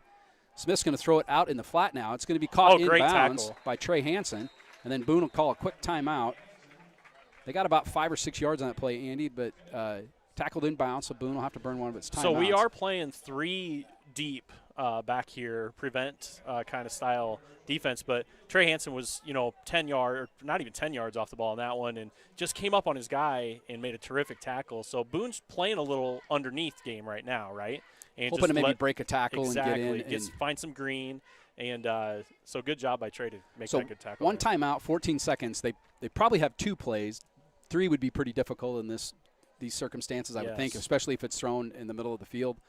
So we'll see what I believe Sam Mosman, offensive coordinator for the Boone Toreadors. Do you look on the thing? Yeah, right here, Sam Mosman. He's one of their coaches. You remember Sam, one of your former students? Yeah, I didn't know those. So he was part of the McGuire coaching staff, and then Thomas was the coach there last year. George was also on that staff, and then Thomas has left and moved to Florida. He's coaching high school football down there as an assistant coach somewhere. Sam Mosman retained on that transition to the new staff. So doing a nice job today. The coaching's been great. I feel like very prepared teams. All right, so Smith will take the snap, drop straight back, looking to throw. Throws it across the middle of the field. He's got Tegan Bach down the middle of the field. Don't want it stiff arm, and then he got absolutely crunched on the far side of the field, and that will stop the clock with 6.6 seconds left. They're gonna try to spike it.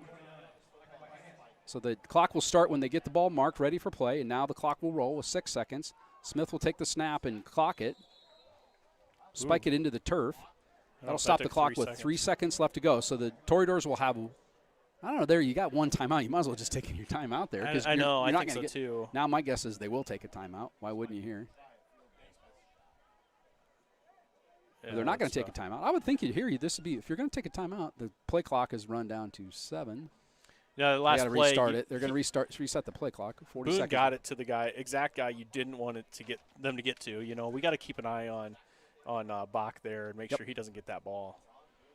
So they've got Ruba, Burke Hansen, and Tucker Hansen deep. They're all the way down about between the 15 and 10 yard line. Justin Terry has come in as a cornerback on this side of the field. Trey Hansen at the other side of the field. So Smith will call the cadence. Last play of the first half. They're going to do. I thought maybe we were going to try the hook and ladder.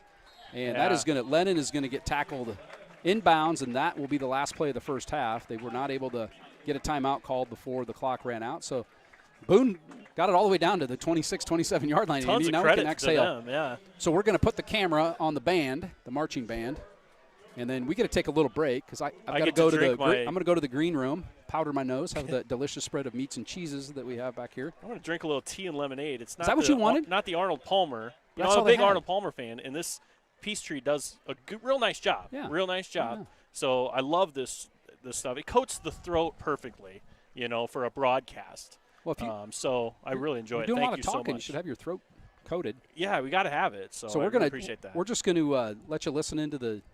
They're not marching. They are. It looks like they're getting ready to march on the field. We're going to do some marching. Oh yeah, they'll probably do some formations. It'll be epic. All right. Well, I'm going to go to the green room. We'll let you watch the halftime entertainment. Byron Tinder and the Gilbert High Marching Band.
Please welcome the 2020 Gilbert High School Tiger Football Varsity Marching Band.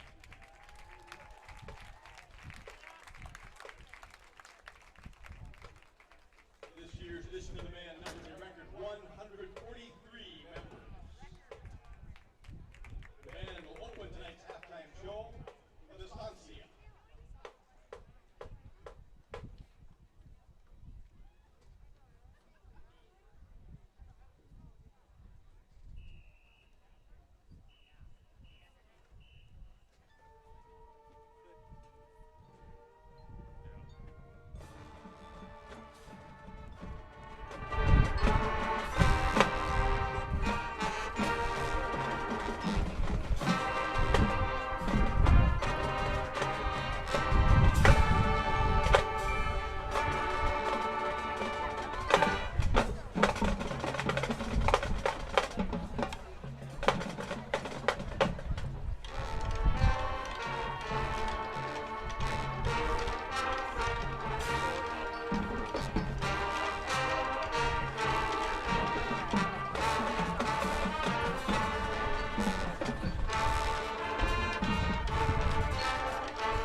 band continued its recent tradition of playing great music from the 70s and 80s to the tune recorded in 1978 by the rock group Queen.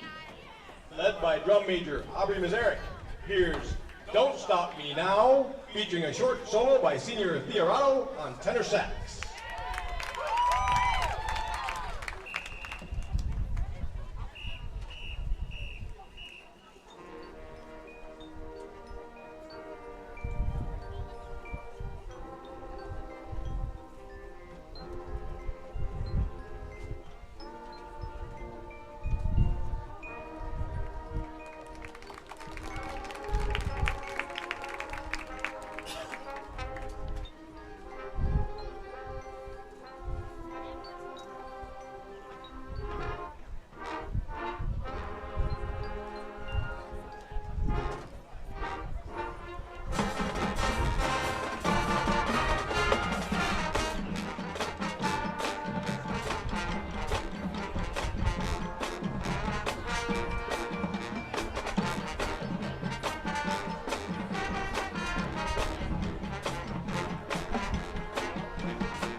Sophomore drum major Jenna White leads the band in the theme music from the Marvel motion picture, The Avengers.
And now, Gilbert fans, please get on your feet for the Gilbert High School fight song.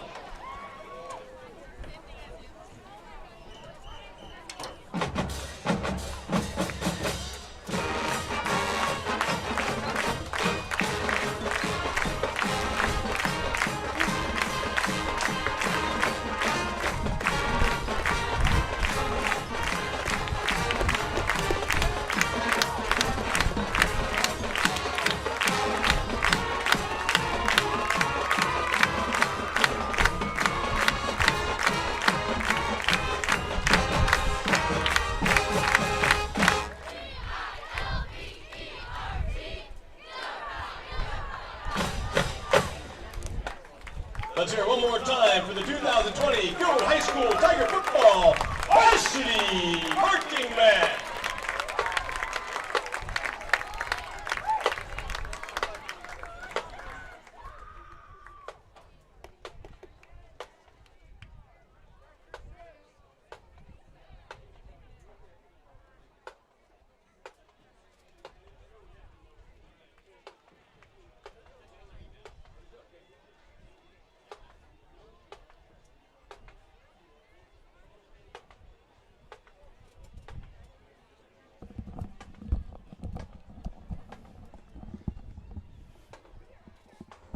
I always have to stop and catch my breath when you run up the bleachers. Actually, I got stopped by some of my adoring fans in the stands. Oh, yeah? Who'd you talk to? Talked to Jeff Smalley. Oh, yeah. Max and Alex's dad. Yep. And I talked to Darren Mueller, Nolan's father, and his wife, lovely wife Kelsey. Yeah. Are we on the air? Yeah, People we are. Saying that's good. Heck Before I yeah. say anything really bad about Darren, I wanted to make sure. Right. It sounds like he's got some family listening on in Wisconsin. And Oh, chime in if you're on the live chat here. the first thing is, I didn't even know Wisconsin had the internet. So this is Right. really because they're a little Sorry, regressive I'll turn in myself some down. areas in Wisconsin. No, I'm just teasing. Got to get my volume right here. I don't know if I might be a little loud now. You guys let me know if there's if I'm too loud or Trent's too quiet, something like that, because I'm trying to get it back to normal. I turned it up for the band. Janaea Battle's listening in, one of my favorite humans of all time. Oh, There's a lot of which battles. of the 12 battles is that one? Yeah, well, so there's a I lot of know. battles, and I'm kind of friends with their dad. But Love the battles. Love the battles family. Janaea's up at Northwestern University, not the one in Evanston, but the one up in Orange City, Iowa, and playing soccer for them up there. And just talked to her dad the other night. He stopped by with he's got the cutest little grandbabies. We can only assume that their cuteness would lead you to believe that they look like their grandma, not their grandpa, because Joe Battles has got a lot going for him, but good looks is not one of them. I love the battles family. Yes, I loved kids. having them in class, and Who else is listening? just an absolute joy. Oh, Lisa Dukes is listening. Her son Taylor is a middle schooler at Gilbert Middle School. Get to see him in lunch duty. I got the 6th grade lunch duty. I drew that straw this year. Got 6th Now grade lunch duty. I have a Dukes in 9th grade. Is that Yep, Josie? that's Josie. Dukes? That would be Lisa's Well, daughter. I got a connection there. John Dukes is her husband. Yes, then. yes, John that Dukes is John. graduated from Lorenz Marathon High School, which is my alma mater. Yes. He was probably 5 years, maybe I don't know, 5 or 6 years So older than me. Does he maybe also only 4. have? Is there a statue of him like there is you at Lawrence Marathon High Yeah, School? there should be a statue of his dad. His dad was like some of these guys here that was always announcing games and stuff. He was always there and always appreciated. Everybody loved the Dukes family. So we'll see if Lisa's still listening in, and if she is, I'm going to guess she's home having a bowl of Cheerios with some butter melted over them and cinnamon on top. What? And she will know what I'm talking about. It seems like I have a lot of Kinda information on sounds Lisa. good, Kinda sounds, though, but yeah. it sounds a little creepy, but it also sounds really good to eat. The fact that I know that that's probably what she's eating, and she can ask Taylor if she wants to know how I know that. I don't think I want to know. I'm gonna Melissa just Nelson drink my giving a peace shout out to tea. the marching band, and like that kind of goes without saying. Like if you, sorry Graham Lunt, sorry Andy, but most nights the best part of this whole thing is the marching band is so Boy, good they because are Byron so good. Tinder is fantastic. B. Teresi, I think that's probably Brian Teresi. Listening, he's listening. Brian's a friend of mine. You got Pittsburgh, all kinds of folks. Hopefully the sound was good enough for the band. I kind of tried to turn it up a little bit, and I hope it was good enough for the fans out there because they really did sound terrific there at halftime. So Kyle Van Winkle is warming up. I wonder if he's going to go in for a few plays here in the second half. He's actually playing catch with Tanner Henningsen. I thought maybe he was thinking about going in. Kyle Van Winkle, quarterback of the Rolling Story Norse back in the day, probably in the early 2000s, late 1990s in that era. His Really? dad was a legendary head coach there for years and years and years. Kerry Van Winkle. I should update my scoreboard to quarter 3 now, huh? They're going quarter 3. Both teams warming up here. Actually, in high school football, you have a mandatory warm-up. Like, you can't say, no, we don't feel like warming up. Nope, you got to warm up. Well, at least you have a minute to do it. You don't. I guess they can't really make you Didn't warm they up. do a 4-minute or mandatory at one like last year? And then did they get rid of that just to a minute now? Or It's something? 1 or 3 or something I like don't that. know. Everybody's stretching It's their 3. legs. I said 1. It's 3. It's actually 3. Corey knows that. Corey knows the rules. Corey Adams, our clock operator. Don and Corey run the clock and scoreboard here. They've done it since I've been doing it, since I've been broadcasting. Here's a good trivia. You know, I've been around. I was here for the first broadcast of Gilbert Tiger football. Yes, you were. And OG is what we call you. Oh, yeah. OG, the old guard. Who were we playing? Got any details? Football? Where the game was at? Who was the starting quarterback? How did the game end? I remember you telling me about the baseball one in Baxter, I think, or something. It was a disaster. But first home run call, I couldn't find the ball. He hit it, and I didn't know where it was, and it was a home run. Mac Booth hit a home run. But football, I don't. I'll give you a hint. I just mentioned the school a second the ago. Rolling Story. We played the Rolling Story Norse. All right. It was at Norseman Field. It would have been Jordan Knox's sophomore year, so I'm going to say 2010, I believe. And Jesus, he's been out. And I don't know if BC Moore rankings was around then, but if they were, Rolling Story was a prohibitive favorite in that game. I'm going to guess maybe a 20-point favorite in that game. And the Tigers, it was a defensive slugfest. And Jordan Knox, off his back foot under duress, throws it back in the corner of the end zone from about the 40 here. Corner of the end zone in the southeast end zone. Luke Kearns, you probably don't even know Luke. Yeah, I remember the name. Luke, jumps up, makes a spectacular catch, hauls it in with about less than a minute to go in the game. The Tigers take the score and take the lead. And we were on the broadcasting from the visitor or the home stands because we didn't have room in the press box. Really? And it got really quiet. I bet. And I didn't think Tim and I were going to make it out of there alive. It was on my anniversary, October 16th, 2010. Really? Tim Day, T-Back's making the phone call. Speaking of those BC Moore rankings, those might be used by the Las Vegas bookies over there at the casino that they're watching the game at. You can't bet on high school football, can you? I hope not. I hope not. But that. me and Charleston were kind of talking about point spreads and everything. We just sounded like degenerate gamblers, I think, on that broadcast. What was for tonight? Tigers were favored, I think, by 15. I forgot to check on about that. 15-point favorites. Yeah, and it's been a close game. I mean, both these teams have just kind of slugged it out here, 2 touchdowns each team. So I can't imagine that this game is going to get really bad in the second half. I think you're going to see a good second half. And yeah, Boone's looked really good on offense. So Trent Weigel receiving punts. I don't know if that's going to be a strategy change for. Oh, I would love it. Would that be the greatest scene? I would love Trent Weigel. T-Wags back there. Oh my gosh! So Trent, all you got to do is fair catch it and then run out of the way. No, I want to see him rumble down the sideline for a touchdown. Lead blockers all over the place. I'm not saying – I think Boone's a pretty tough team, but if you saw Trent Weigel coming at full speed down the field, I think you would just get out of the way. Yeah, that's what I'm saying. Because it would hurt. Let him rumble and tumble down the field and score that touchdown. I love Trent. Me and him talk every day in the hallway. Brent Morris texted me, asked me the first year of our broadcast. I believe it was 2010, Brent. I'm pretty sure. I did the math. I actually did this the other day because I was going to talk to you about it tonight, our first broadcast. Then I was thinking, what is the farthest we've ever gone for a football broadcast? And I think West Union. I would say West Union. Yeah, we played North Fayette up there in the playoffs. That was when Cole Jackson – I don't know if you were here when Cole Jackson was here. Cole's dad, Kevin, was the wrestling coach at Iowa State. Yep, Cole Jackson was like trying to tackle a Douglas fir. Yeah, he was a big kid. He was tough. And he's one of those guys like, I'm going to be all brave and try to get him around the thighs and bring him down. And then by the fourth quarter, the other team's just going, I don't want any part of that. Yeah, it was fun. Tim and I have always thought about having like make of our broadcast like an all Becker Day broadcast team. And Cole Jackson would pretty much have to be on there. Corey Morrissey would be a guy that would be on there. Corey Morrissey. Jared Gescheidler. Zach Becker. I'm not trying to play favoritism. Zach Becker would probably be on that team. Oh, yeah. I'm putting Stevie Lawrence on there at some capacity. Oh, yeah. Stephen Lawrence would be on there. Tucker Some Hansen probably make it. Yeah, we've had some good players come through here and really enjoy. Caden Meskin probably be on there from current team. All right, set to kick off now to start the second half. 12-minute quarters in high school football. Tigers will receive the second half. It's a high end-over-end kick. Tucker Hansen will field it right shy of the goal line. He's going to go left. He's at the 10, the 15. He's going to cut back, break a tackle, break another tackle. He's still on his feet. Oh, still on his feet. He's still going, Andy. Holy smokes. Now he gets outside. Stiff arm. Still going all the way outside the 45. Wow. That was one of the – not because of how far he got down the field, but how he did it. Holy smokes, that was a good return. Well, that was Probably fun broke to about watch. 7 or 8 tackles on that and cut. He had his jersey stretched out at one point. Isn't it fun to watch the athletes on the field just play in high school football, though, man? Just a great run. That stiff arm at the end was so awesome to see, too. And, man, great run there. I'll let you read that text and see if you can decipher. Scott Lawrence, American Family Insurance Agent. Free shameless plug because he's my insurance guy. He's saying we're in stereo, like you can hear one of us in one the other. Oh, I did that. So I had that happen in my living room when I listened one day. I don't know what that is. I gotta learn more about this stuff. Troy Stout's got to help me.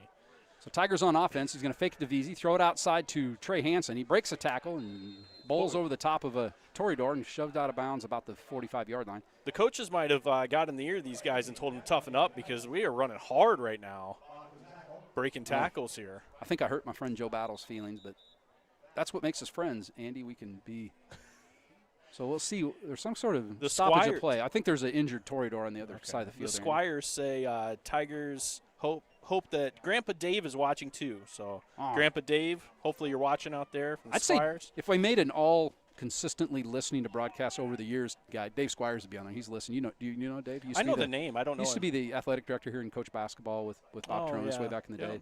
Yep. Dave, one of the good dudes, lives up in Story City now. I saw him walking a lot last summer. I teach the driver's ed up there. Dave would be out walking. Good guy. I think it was his mom's birthday this week. She's like 102 years old. Wow. Here we go. That's a good shift. Henningsen will throw it again. Same play right out to Trey Hansen. This time he's going to break another tackle. Spins out. Trey Hansen does not go down on first contact very often. He didn't on that play. Nolan Mueller out there blocking, as was.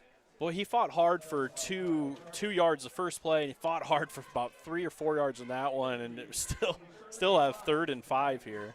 Sean Burns, 74, Blake Tinder, 73. Just calling some of the linemen here, Andy. We haven't given them near enough. Oh, they're the heart and soul of the team tonight. We'll get a couple more numbers here. Nolan Mueller also with that group. We'll get the rest of those guys called here in a minute. Now 3rd and 5 or 6, 5.5. They're going to give it to Veazey over the left. That play that worked so well in the first half is going to get the Tigers the first down. Veazey will flag. We got a flag come in. That's usually where a whole some sort of blocking infraction would be called. Almost certainly going to be holding or blocking the back where it's out there, and that's going to be 10 yards from the spot of the foul. It is holding, so that's going to be from the 48. Tigers will be all the way back 38. So now you're looking at 3rd and about 12 or 13. Yeah, that's too bad. It's a really good run. Another one of those. That left side, our left side of our line is just blocking so well today, and we're getting 6, 7, 8, 10, sometimes 10 or more yards on those runs. I think if the Tigers did not have any penalties tonight, they would probably be up at least in one more score. It's been safe to say. Frustrating to say the least for these coaches, I'm sure. So that's part of the game. Sean Burns' grandparents are listening in. They're in Duluth, Minnesota. That's almost to the we Canada. got a lot of northern up there with Alaska. Well spread out. We've got Minnesota. the globe kind of covered tonight. Guam and Alaska. Is the greatest. Henningsen now will step back and throw it across the middle. He's got Trey Hansen out there. Trey had to go through his hands. Little too far off his route there. So I'm going to point something out, and I hope it doesn't happen.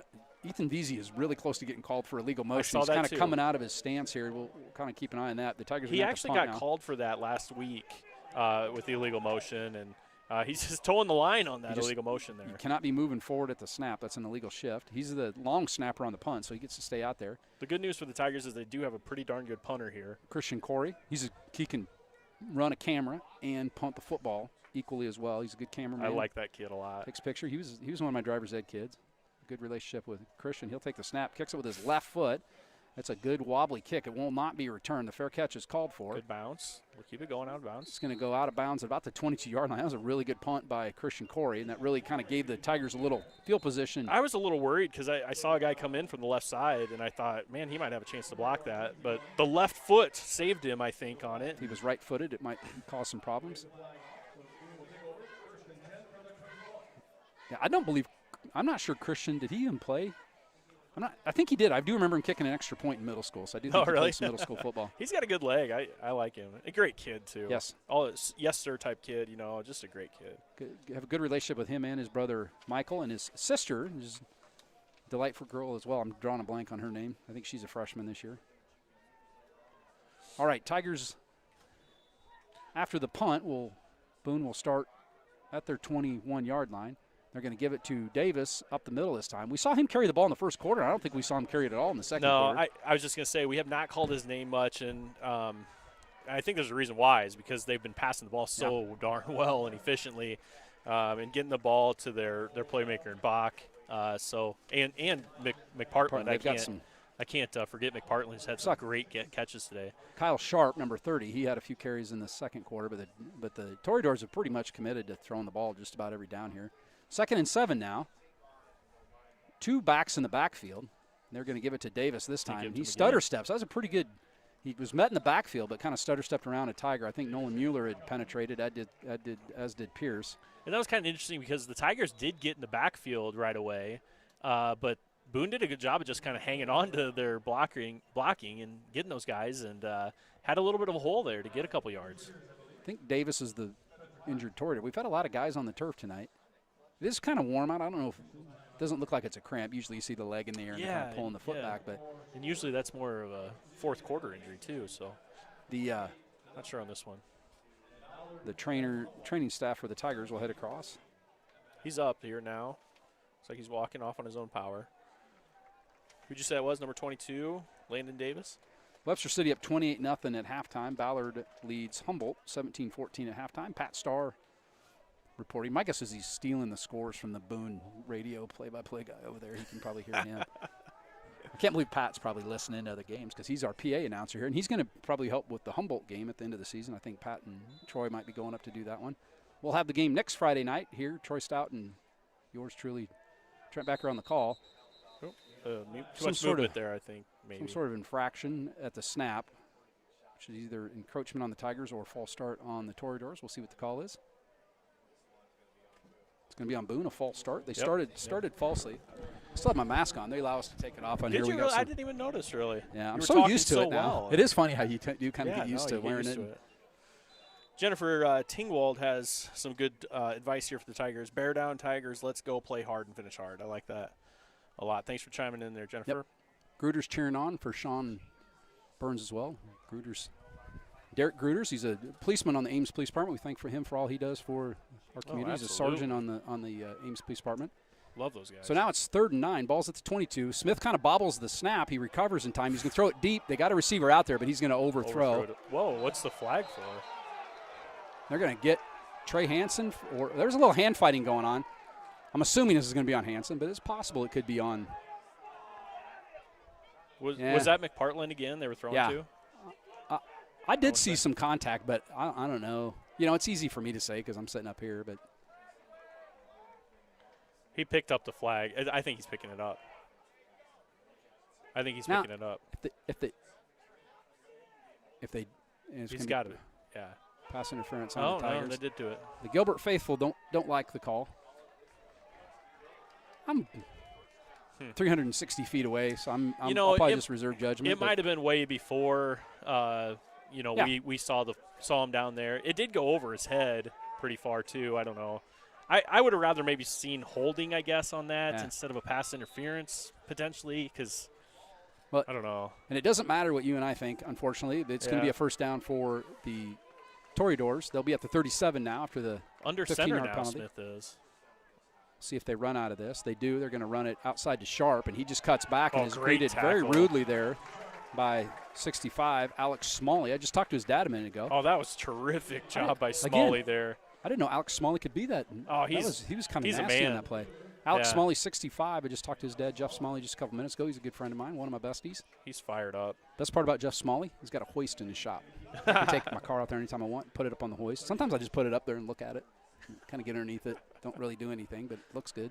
2nd and 11 now. Ball's at the 36. We're in the third quarter. Tigers lead 14-12. 8:30 to play in the third quarter. So 2nd and more than 10 has not happened much tonight for the Toreadors. Smith was looking to throw. He's got McPartland deep. He's going to throw it way over his head. The Tigers did have that well defended that time. Trey Hansen again out in coverage. Every time they throw it deep, though, I'm scared. They've connected on a couple of those, or we've got that big penalty there, and I just don't like it. The quarterback Smith there is just throwing the ball so well. I'm scared every time he throws that ball down the field. And McPartland did have a step, not a lot, but he did have a step on there. If the ball had not been overthrown, that would have been disastrous. Yeah, McPartland's playing a fantastic game so far. So they got more than just Tegan Bach. We haven't seen it throw it his way yet. Tegan Bach will be the slot receiver to the top of your screen. McPartland at the bottom of your screen. Smith in the shotgun. He's going to roll right now and look to throw down Bach's way, and he does just as soon as I said. Picked off. Tigers pick it off. I was looking at the hit. I did, yeah. And I didn't even look downfield. Who got that, Coach? Tucker? That's actually going to be number 7. 7 is Austin Kluhl gets the pick. Yes, our cornerback over there. Everybody knew where it was going.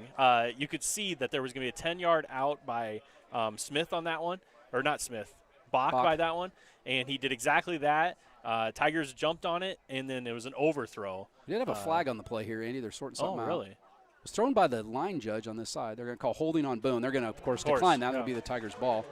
I got all nervous there for a second. A break for the Tigers. Yeah, me too. A break for the Tigers, though. We needed that to gain some momentum here because, like we said, Boone was looking really good, really efficient that first half, and nice for the Tigers for them to come out with a turnover on their first possession of the second half. I believe it was Klatt that got tied up with Bach on that side that caused that tip ball that went into the. And he did a nice job. He did break on it because he knew he was going in the flats there on a rollout.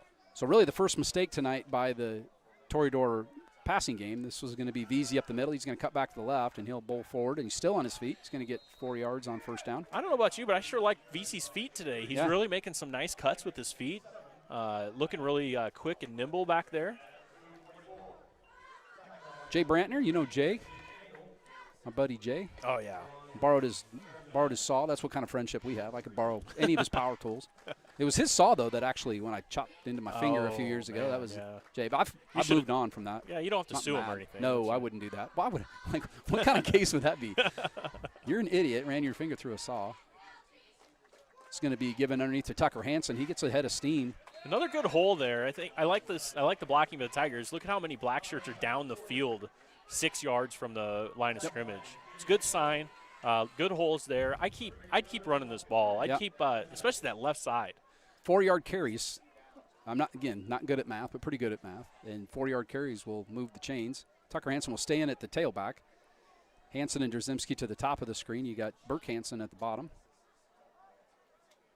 They're going to give it underneath to Hansen again. He's going to be very close to first down. I think they're going to mark him just past the first down. That'll move the chains for the Tigers.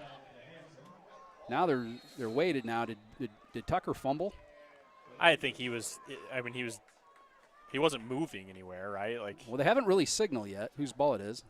Now there's going to be a discussion. I think his momentum. There was a long time that went. There was no whistle, which scares me because that means that they haven't blown the play dead. So now they're going to. Now they're going to call in the official from the other side. You know, and sometimes you can get calls right as a fishing crew and just not look very good doing it. Right now, they're really not looking very good doing it. What I like, though, is that they're getting everybody together and they're discussing it and getting whatever everybody's angle was. What did you guys see? Let's make sure we get this call right. But from this side of the field, I would question, like, what could he have seen over here that they didn't have? So we'll see. Looks like the Tigers are going to hold on to the ball, and they have the first down. I'm not sure what that was all about, but it doesn't matter. Tigers are going to keep the ball. That'll be enough for a first down. I don't think it was a first down, though, was it? He got stuffed up pretty good at the line. So I think it's fourth and a yard. Well, I was looking at the official where he would look like where he was but it looked like where he was spotting the ball is what I was going from. So they're going to be short by a yard. I'm thoroughly confused. Sorry, folks. Everybody's saying what a great job we're doing, and then I'm kind of yammering on. It's going to be 4th and 1 after all that. The Tigers will. I think he handed off to Veazey here on that left side and get that yard. See what happens, though, in shotgun formation. Henningsen will take the snap. He's going to give it to Veazey. And Veazey will get the first down on the forward progress. But he's Everybody's still going. Pushing. They're still going. The pile is still moving. He's going to end up getting about 6 yards after hit it up about a 2-yard gain, as I say, where they stood him up. He's going to get 4 more yards. Football fans, you love to see that. Yep. Just the muscle pushing through, getting your guy an extra 5 yards. And that was one of those – that was an interesting one. I think that was a direct snap to Veazey. I didn't even see it. It was so fast. The Tigers will go quickly, no huddle, and they're going to give it back to Veazey on the left side. He's going to run into a pile that time. And maybe so Boone's making an adjustment just on their own here. That's not even a coaching adjustment. Yep. They are all going to the left side, their right side, because they know that's where the play is going right now. So we'll see if they go with play action. That would be the logical conclusion here is to play action to Veazey and then throw it. Exactly. We'll see. Burke Hansen split way wide right. They have nobody deep right now either for Boone. They're going to actually give it to Veazey again. He's going to cut back up the middle. A little bit more room to run. Got a little traction, but still going to be – Tigers are going to be 3rd and 5 here as the clock runs under 6 minutes to go in the third quarter. They cling to a precarious 2-point lead. Yeah, they just missed 2 field goals. Otherwise, this would be a tie game. Both teams have scored 2 touchdowns. The Tigers kicker, Evan Weary, is the difference in this game right now. I never thought we'd say that at the beginning of the year, but that is the case. He's a good kicker, too. Kicked a 40-yarder this year already. This is a big down, 3rd down. Tigers move their linemen around. They make some adjustments here. It's going to be 3rd and about 6. Ball's at the 28. Now Henningsen, play action pass. He's rolling out. He's got a lot of green. See at the 25, the 20, 15, breaks a tackle. Bach got him down at about the 13 before he was subdued. He's going to have enough for a first down. Tigers are marching inside the 20 now in the red zone. First of all, great tackle there by Bach. Saved a touchdown. Open field. But great job by Henningsen to see that green out there on the right side and just taking it and running for the first down. Probably not the Tigers' best threat is Tanner Henningsen run, but he did a great job in that play. Yeah. Back to Tucker Hansen up the middle now, and Tucker will plow forward. Tigers very deliberately running the ball on this drive compared to previous drives where they've mixed it a little bit. Yeah, good observation there. They're running the ball a ton, and I think they want to take clock. Yep. Milk that clock off. Take clock off. We got an injury I'm looking at here. Somebody's down. This one does look like a cramp, reaching down. I'm not going to say. I don't know who it is. I thought at first it looked like, I think it's Tucker Hansen. Is it Tucker, 6?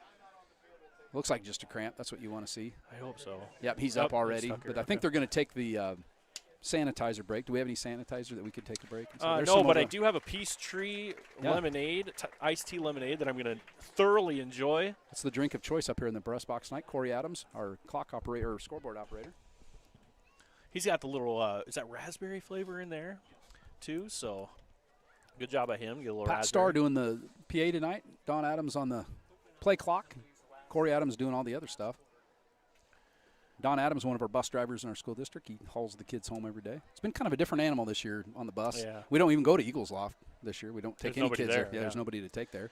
And then there was 2 sisters that live behind there. We don't take them. So it's just really a lot of kids getting rides to school. What gets interesting is the because so many parents are driving their kids that we get just a ton of cars in that roundabout there. Afternoon has been better. The morning is still kind of a log jam over there. And I saw you today coming out of the intermediate. I passed you as we were going, and but it's manageable. It doesn't take. It takes me maybe another minute or two. My 4-minute commute turns into a 5-minute commute, or 3-minute turns into 4 minutes. Jennifer Feeney is all over this. She says, "Okay, VC now," and I think she's right. We'll see. Feed the beast and pound that ball into the end zone. Oh, we're going to throw it. They're going to throw it across the middle and throw him behind. Ooh, that was almost picked off. Number 15 for Boone got a paw on that one. Threw it behind him, way behind him. That would have been. Or the timing was off or something there because he was open for a second. But you throw it behind somebody on that route, and there almost always is a guy right there to pick that ball off. So luckily it was low enough that he couldn't quite pick it off and hit the ground first. Jaden Angle on the deflection there for the Tigers. Now the play comes in from the sidelines. Now you're 3rd and 7 on that. I would have liked to run the ball there. Yeah. Get a couple more yards, get a little bit closer, maybe get to that first down marker. You still got a chance to get to first down here within the 10-yard line. You think maybe the Tigers coaches thought that's what Boone would be thinking too, and so mix it up. Now they do give it to Veazey on the draw play, and he's going to be met at the line of scrimmage and just totally snuffed. For one of the few times tonight, Ethan Veazey lost about a half a yard on that Yeah, we have not had very many lost yardages there. A lot of positive was that 53 yardage. Maybe? You got a 53 on your roster, Jackson Goot. We're going to kick this. You just talked about Evan Weir. He's going to have a chance to extend this. Now he's from the hash. This is a little bit more difficult when you're from the hash here. There's some angles involved. If we could get Ty Baker to maybe text in and get us the hypotenuse. Well, I don't know if I want Ty Baker to be texting in. We'll go John Bart. No, Curtis Martinek's right next door. I'm sure he could probably come up with something. Snap is good. The kick is good. Oh, what a terrific The hold is good. hit. And the kick could not have split the uprights much better than it did. So, no sweat. Oh, I got to put that on the board here. Put that up on the board. Evan Weir extends the Tiger lead to 17-12. Is there anybody else that we can mention? I said the Mueller family listening from Wisconsin. I kind of made fun of Wisconsin. My son went to University of Platteville. It's in Wisconsin. Platteville is in Wisconsin. Yeah. Oh, I was just telling Darren, it was one of the best 4 years. We had so much fun going to games there. Really good Division III football. He was in the marching band, so we got to see him march. And their marching band is a lot like Byron Tinder marching band. It's a lot of fun. The kids they did that theme one year was all they played was Austin Powers soundtrack songs. That tells you anything. And they had some guy dressed as Austin Powers and Dr. Evil. It was pretty fun. But anyway, nobody else probably besides Darren Mueller's family from Wisconsin really cares about that. But the cheese up there though in Wisconsin. Yeah, man, I can't get one of my favorite food groups is cheese. It's cheese. Yeah, it should actually be its own. Oh, hopefully, maybe maybe we could talk to Joe Biden if he becomes president. Could he just make cheese the 5th food group? Yeah, they have that power. It breaks off from the dairy. It kind of like breaks off. Oh, it's so good. I had a student give me some deer meat the other day, some venison. I was, oh man, how lucky am I? It tastes good. The deers taste good. Yeah. So we're now up, 17-12? That's a good deal. All right. Owen Kalman has handled the kickoffs tonight, but this is going to be Weary kicking it off this time. Yeah, Kalman was kicking the ball pretty well, too. We've got 3 pretty good kickers, really, on our team. So Kalman will boot it from the far hash mark, and he kicks it into the corner. Let's see if it goes out of bounds. It's going to go out of bounds, which means by a yard. Get it at the 35-yard line, 1st and 10. The clock says 4:11. We're in the 3rd quarter. Trent Becker calling the play-by-play tonight. Andy Eckert commentating. He's doing some analysis. Doing some analysis. Yeah, we got Cole, you know what? Who knows what's happening coming out of this mouth? I don't know. Cole Fluhop is our photojournalist, our cameraman extraordinaire. He's doing a real nice job. I've been kind of glancing down at the screen here, and he zooms in and zooms out. I had to do the camera at the game last week, while I was also talking on air here, and that was a little bit difficult. And I was just kind of back and forth. Flukop's here doing a terrific job. Yes. I don't know if Tim Day is watching or if he's actually here, but he wanted to know why it was only in the third quarter and it was 10 p.m. So Tim can't tell time. It's only 9 p.m. It's 9. He might be in the Eastern time zone. Wrong time zone, yeah.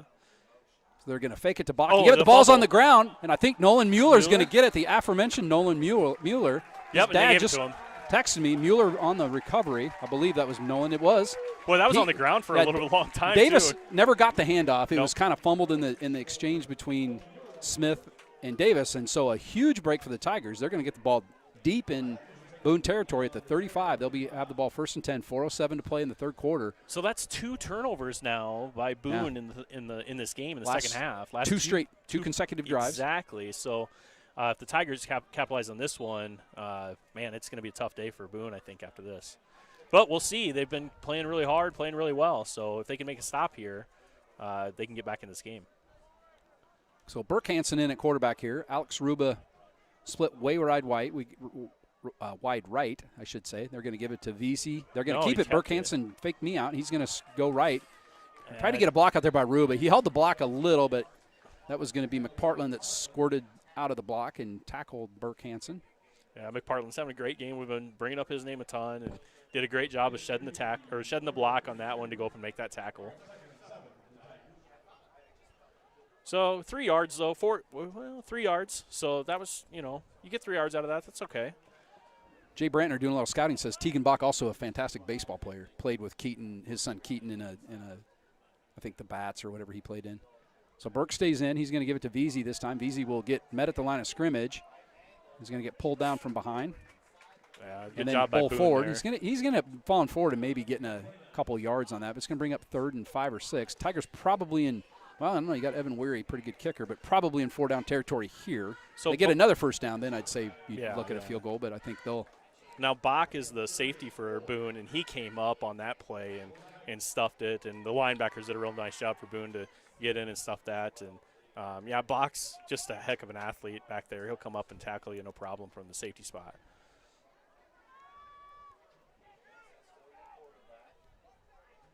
So Burke out of the shotgun. He's going to roll left now, look to throw. Now he's going to cut back to the right. Now he's going to tuck it and run.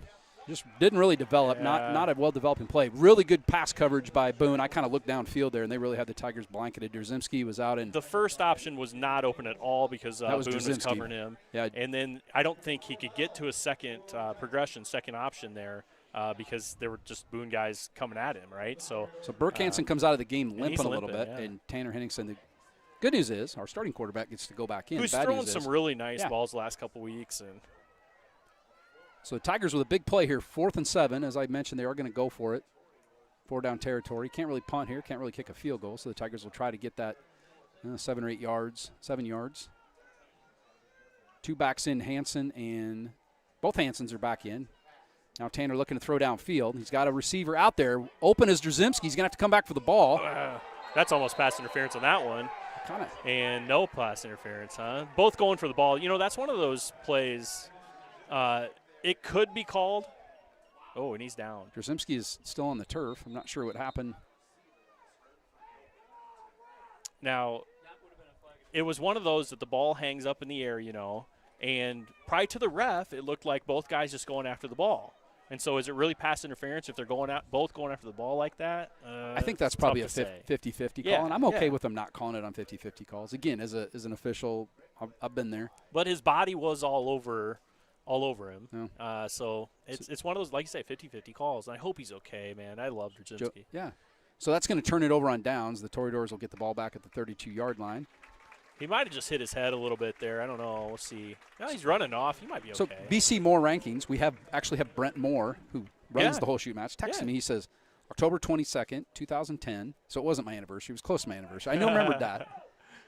Gilbert 20, Rolling Story 16. Gilbert was a 13-point underdog. So I was pretty close. That was a touchdown off. He did a very nice job. It was just a wild game, kind of a defensive slugfest, and I think there were some missed extra points, and it just had a little bit of everything in that game. I think, actually, if I remember, that game ended with Rolling Story trying about a 48-yard field goal.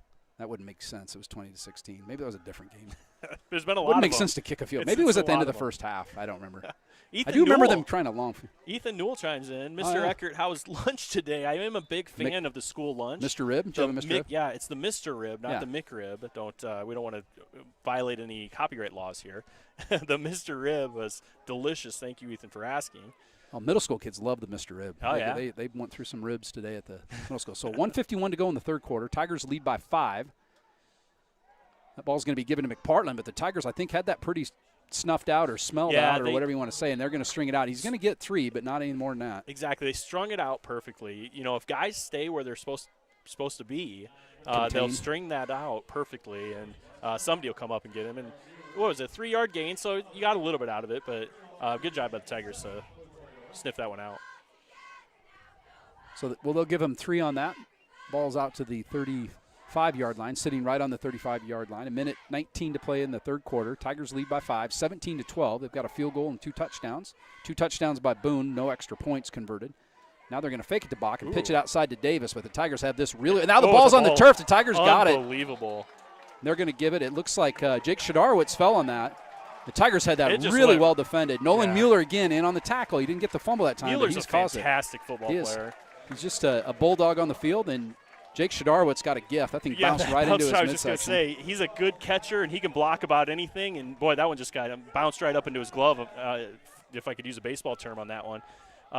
So very interesting. That was a big series for Boone to have two back-to-back turnovers, and then to stop the Tigers and have the ball back with only down 5. Man. And then three consecutive drives. What a gut punch, you know? Yeah. So we'll see Tigers need to take this one and at least get some points on the board on this one. They see if I thought maybe they'd throw it up top here and try to go for a momentum swing. Vesey's going to fight forward.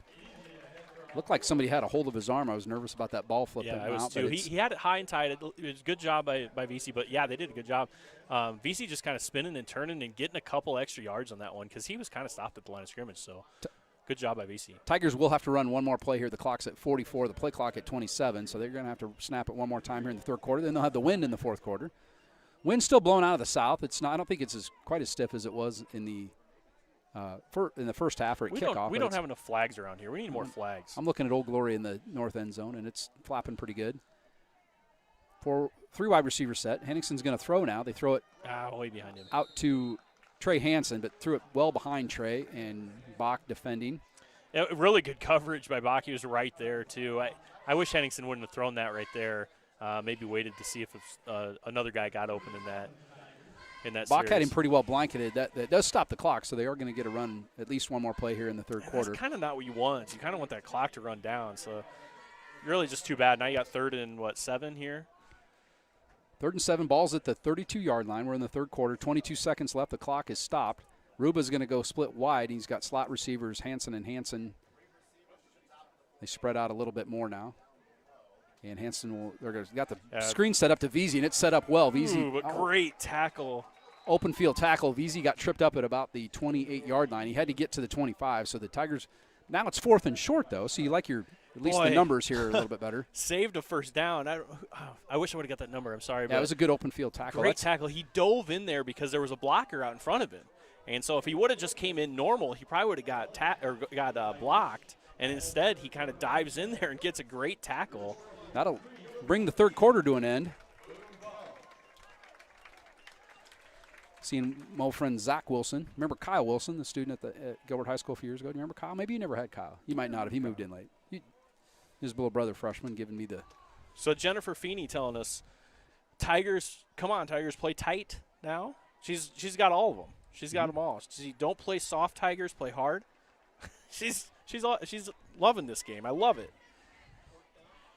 And Hatfield says, do you want to come to Arizona and rent a moped to Mr. Eckert here? I've never been to Arizona. My twin brother and I, one of our bucket list things, go down, spend a whole week down there watching spring training baseball. So at least I know now where I'm bunking. I've never been to Arizona, so I told those guys I'm coming to Arizona.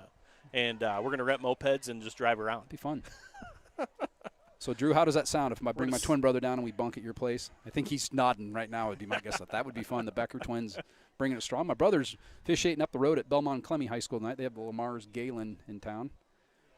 He usually texts me. Their game's usually over when ours is about right now, going to the fourth quarter. Gilbert games always seem to take a long time. And just a reminder to Tim Day out here, it's only 9:05. So the Tigers really need to finish this drive, Andy. It's 4th and 2. They're going to have to get a first down to extend this drive. Veazey and Trey Hansen both in the backfield now with Tanner. Actually, Tucker is running the Wildcat. They're blitzing everybody, too. I think he is not going to make it. That play just kind of dissolved. And Tucker Hansen, I didn't see who had to take the snap. It was a Wildcat with Tucker in the backfield, and it just didn't go anywhere, Andy. I don't know how to describe that any better. I think there were 9 white shirts in the middle of that play. Gosh, I'd like to see somebody call an audible there. That's a tough one. You only have a couple yards, so you think you can get it no matter what, but that's too bad. So great job by Boone. You got to give Boone a ton of credit right now to have 3 turnovers and only giving up 1 score. They kind of blew that play up, so they take over with 11:54, just 6 seconds here into the fourth quarter. Morgan Smith has went the distance at quarterback. He's going to throw it out in the flat out here to Tegan Bach, who bobbles it, and he's going to cut back, but there's no room to run. The Tigers. He gives a good stiff arm, though. Wow. And he just gets absolutely pasted out of bounds by Nolan Mueller. But Bach is not the kind of kid that I think is going to stay on the turf very long. He pops up. That play really went nowhere, and Tegan Bach turned it into about a 7-yard gain. How did he get 7 yards out of that? He was all the way back at the line of scrimmage, put a perfect stiff arm on. It's kind of what they call that, like Madden football, where you see guys doing. I think he hit the X button. I don't know what that does, but it must do something good. But Cole Fluhop knows what the X button does. I don't play the Madden football. I've just heard about it. Yeah. I work at a middle school. A lot of kids talking about it. Oh, man. So 2nd and 2 now on the 8-yard gain, which really should have been maybe a 1-yard gain. So credit Tegan Bach with another fantastic play. We've said that a lot of times tonight. Again, 4 wide receiver set. Tigers showing blitz. Mueller's coming. Ooh. Smith gets it away. It's thrown out to the sideline. McPartland will haul it in, but he goes out of bounds. Really good catch by McPartland, and they're going to give him late hit. Yeah.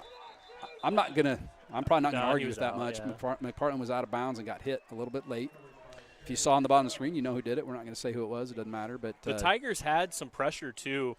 That's going to be 15 added on, so they're going to be in Tiger territory now after this 15-yard penalty. You just can't do that. So a nice job by Smith there to get the ball off in time and to hit an open guy, because there were some Tigers coming at him, and they weren't small. That would have been scary. If I had those Tigers coming at me, I'd be scared.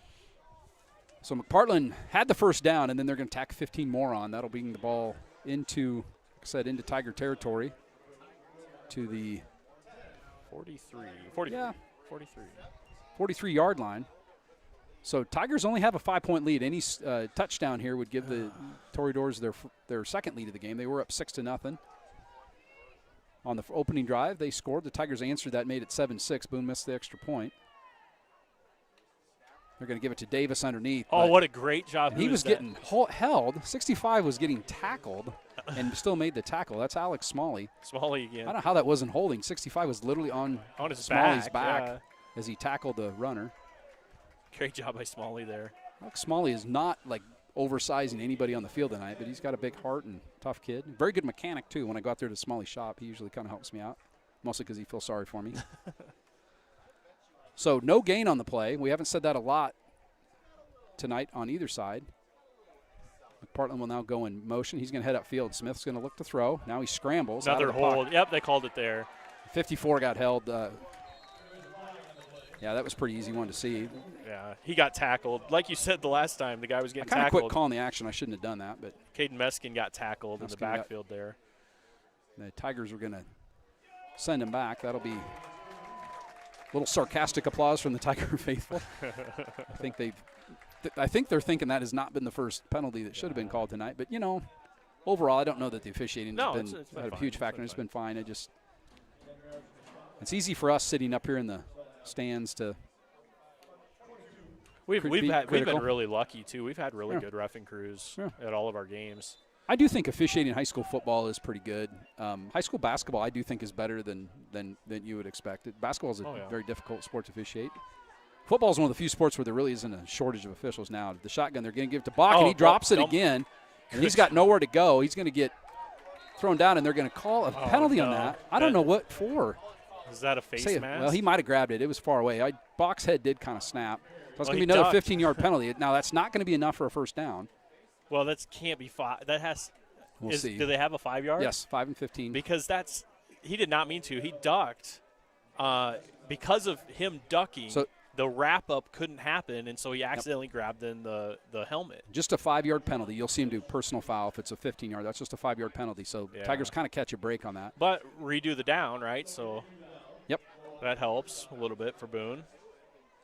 Yeah, that's too bad. He didn't mean to do that, didn't want to do that, and had him dead to rights there. That's kind of one of those weird penalties where you get to replay the down and take the yardage of the play as well. So that's the end of the run penalty. So if you had a 10-yard run, you'd get another 5 on top of that, and you get to replay the down. So it's kind of one of the weird penalties in high school football. Bach comes in motion.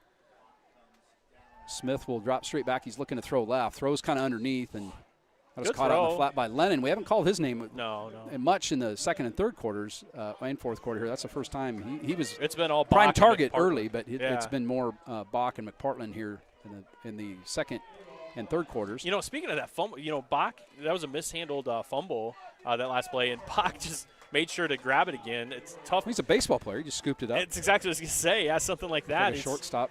He just scooped it up and kept running. Clock's rolling, 9:45 to play in the game. Tigers precariously clinging to a 5-point lead at 17-12. Now we're going to have a timeout taken by the Toreadors. They'll talk it over.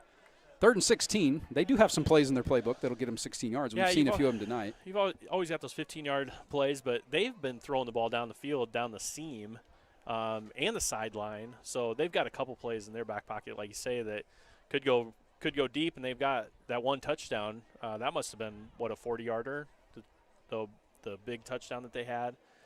So, they've got some big plays they can pull out of their bag here. Jay Brantner reporting in. The Cubs are opening up the floodgates on the White Sox, lead 7-0. They've hit 4 homers off the Sox. So they play bad against a bad team, good against a good team. That's about par for the course for the Cubs this year. Yeah. So the what's going on in that huddle for the Tigers, I think they've got to talk about no penalties. We cannot afford to get a 15-yard penalty here. Don't hit the quarterback late. Yep. No dumb penalties. Be disciplined. Don't jump off sides and give them an extra 5 yards. We'd see a long count on 3rd and 16, but you never know. I haven't seen a lot of long counts tonight in that situation here. The Toreadors will, again, send 3 to the right now, just 1 to the left. Davis is behind Smith. He'll take the shotgun snap and roll to his great left. job. Great push there by the Tigers. They throw it downfield. McPartland was out there, and he just missed it. Spencer Clack coming in late, but that ball looked like he just missed it. I thought he was going to catch that. Yeah, Clatt hit him at the right time, though. I wonder if kind of got there at the same time. Yep. I wonder if that was just enough to get him to not catch that ball. Pretty good play, because what they did was they kind of rolled out right a little bit, but then had McPartland one-on-one or on the opposite side, and then they threw over to that opposite side and kind of a jump ball. And McPartland, like we said, he's 6'4", so he's had good hands today. So that was a pretty good play by Boone. I was kind of hoping, I think it was Pierce. Keegan, I think, was almost in there for a sack. So he had a good push on that one, too. Morgan Smith, the quarterback, we back to punt, and you know what that could mean. He rolls out, does kick it away. He's going to try to kick it away from Burke Hansen. It's going to bounce at about the 18. It's going to go all the way down. It's probably going to end up inside the 5, and it does, down to the 4-yard line. So that's where the Tigers will go. Wow. It's all right, what a Andy. punt. 96 yards to salt off the clock and win this game. Yeah, so up 5. You got to put points on the board here. Oh, I said 102, and she's only 101. Dave Squires' mom is only 101. That's a good way to get punched in the face. She doesn't look a day over 99. I would agree with that. She's a lovely lady, and happy birthday to Dave's mom. Owen McKnight, change it to quarter 4. Thank you so much, Owen. Keep me on my toes here. Keep me doing the right thing. I'm so sorry. Owen, I know you're a Boone fan, but if you haven't figured it out, not the sharpest broadcast crew in the history of broadcasting. We're not Al Michaels and I don't know, who does he work with? Chris Collinsworth. It's not that kind of situation. We're really the best we could do tonight. This was kind of the only crew we could scrape together to call this game. Hope you're enjoying listening to it. We're sure having fun calling. It's been a fantastic football it's been a really good game. Really enjoyed the effort of both teams tonight. So the Tigers are going to have Tanner Henningsen in his own end zone. He's going to give it to VZ. Back up the middle. He cuts again, breaks another tackle, spins. Good run. That was a classic Ethan VZ run. He's going to get 6-7 yards, which is what you want when the ball's on the 4. You don't want to be snapping the ball into your own end zone. A lot of things can go wrong when that happens. Yeah, that's really good. So now you got, 2nd and 3 or 4 here. That good position to be in on the 10-yard line. So, really great run. You needed that exactly what happened there. They'll spot it actually at the 11, so the Tigers will need 3 yards here to get a first down. No huddle. The Tigers really haven't huddled much tonight. They've mostly been just kind of that soft huddle where they kind of stand around and they get the play from the sidelines, and a lot of times they'll change the play. Now they're going to send Hansen in motion.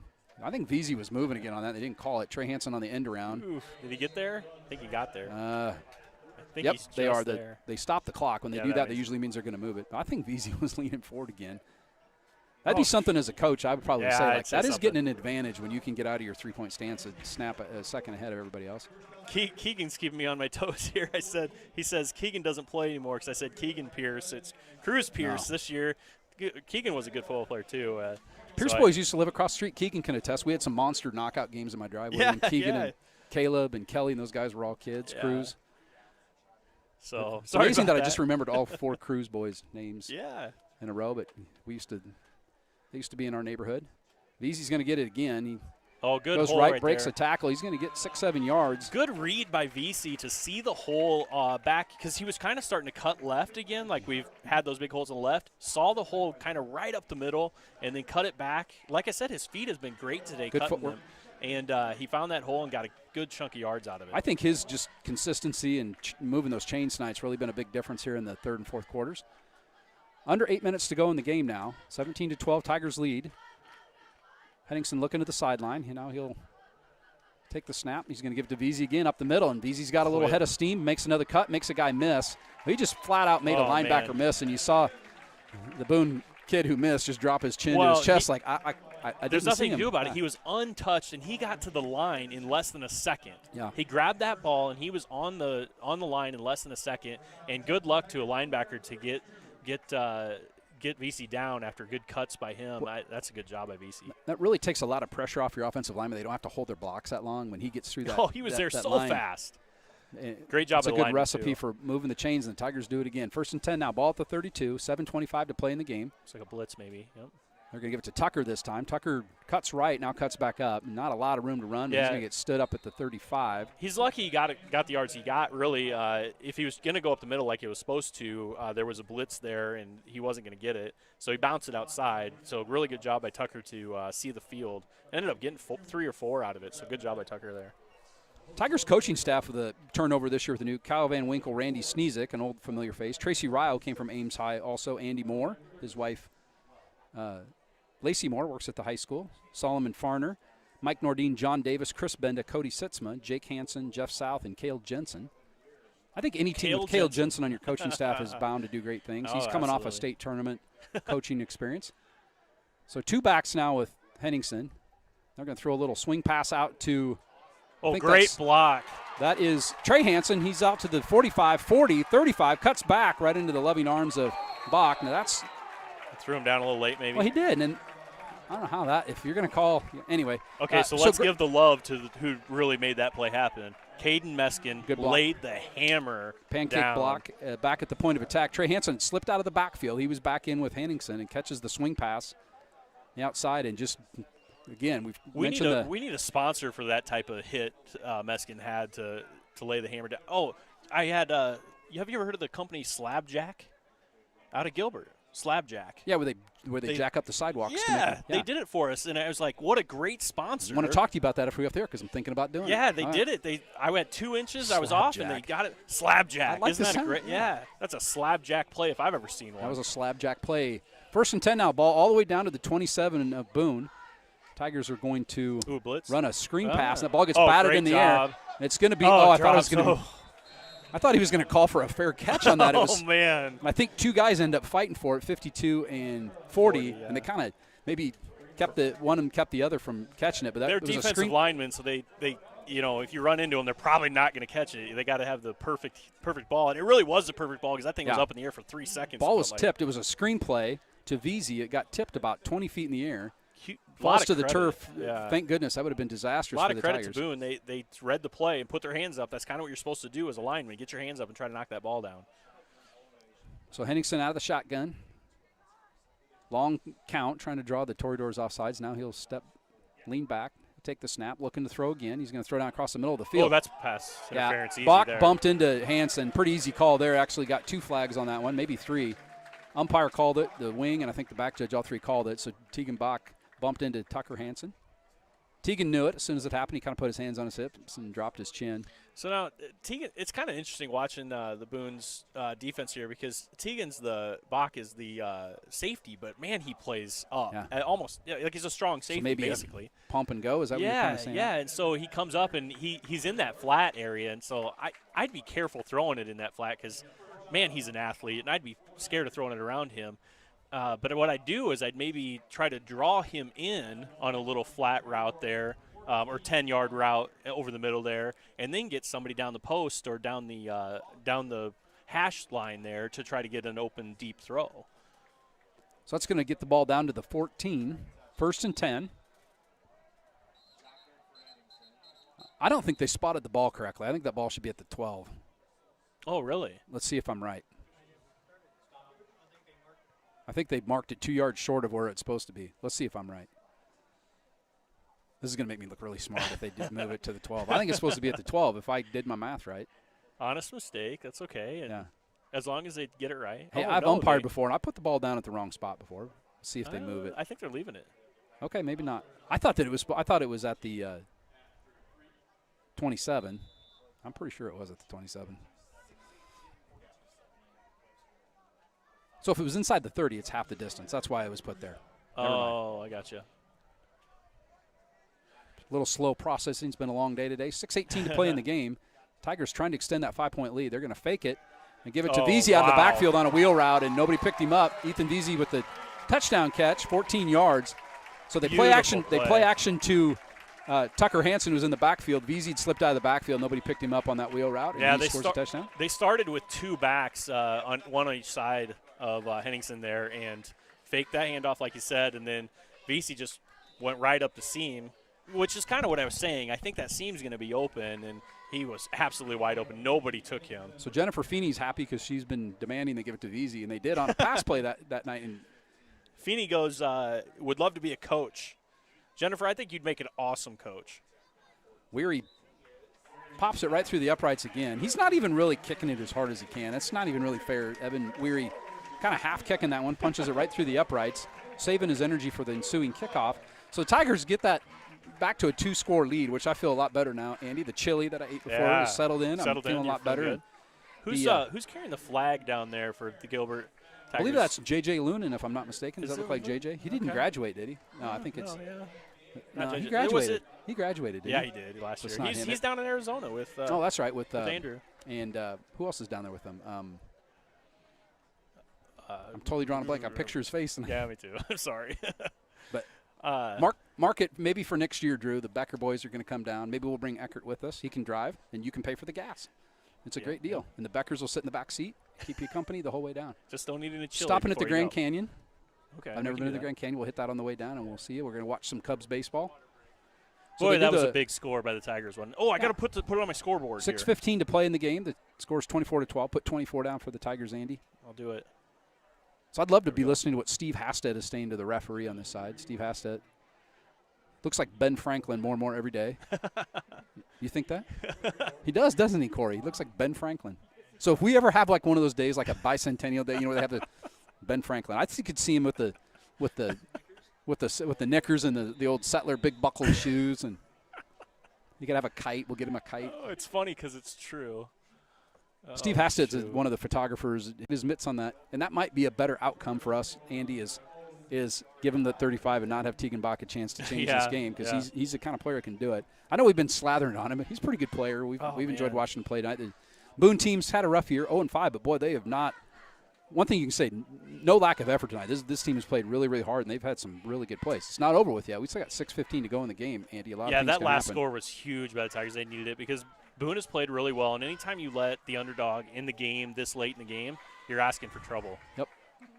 So they need to hold on the ball here. They've had 3 straight drives and turnovers here. Smith's going to drop back to throw. He's going to chuck it way, way down the field. He's got a receiver out there, and it's caught, but he's going to be out of bounds. He dropped it, too. Good coverage there. Was that Spencer Klatt again? Yep. Klatt's on that side of the field. They're kind of throwing it away from Trey Hansen.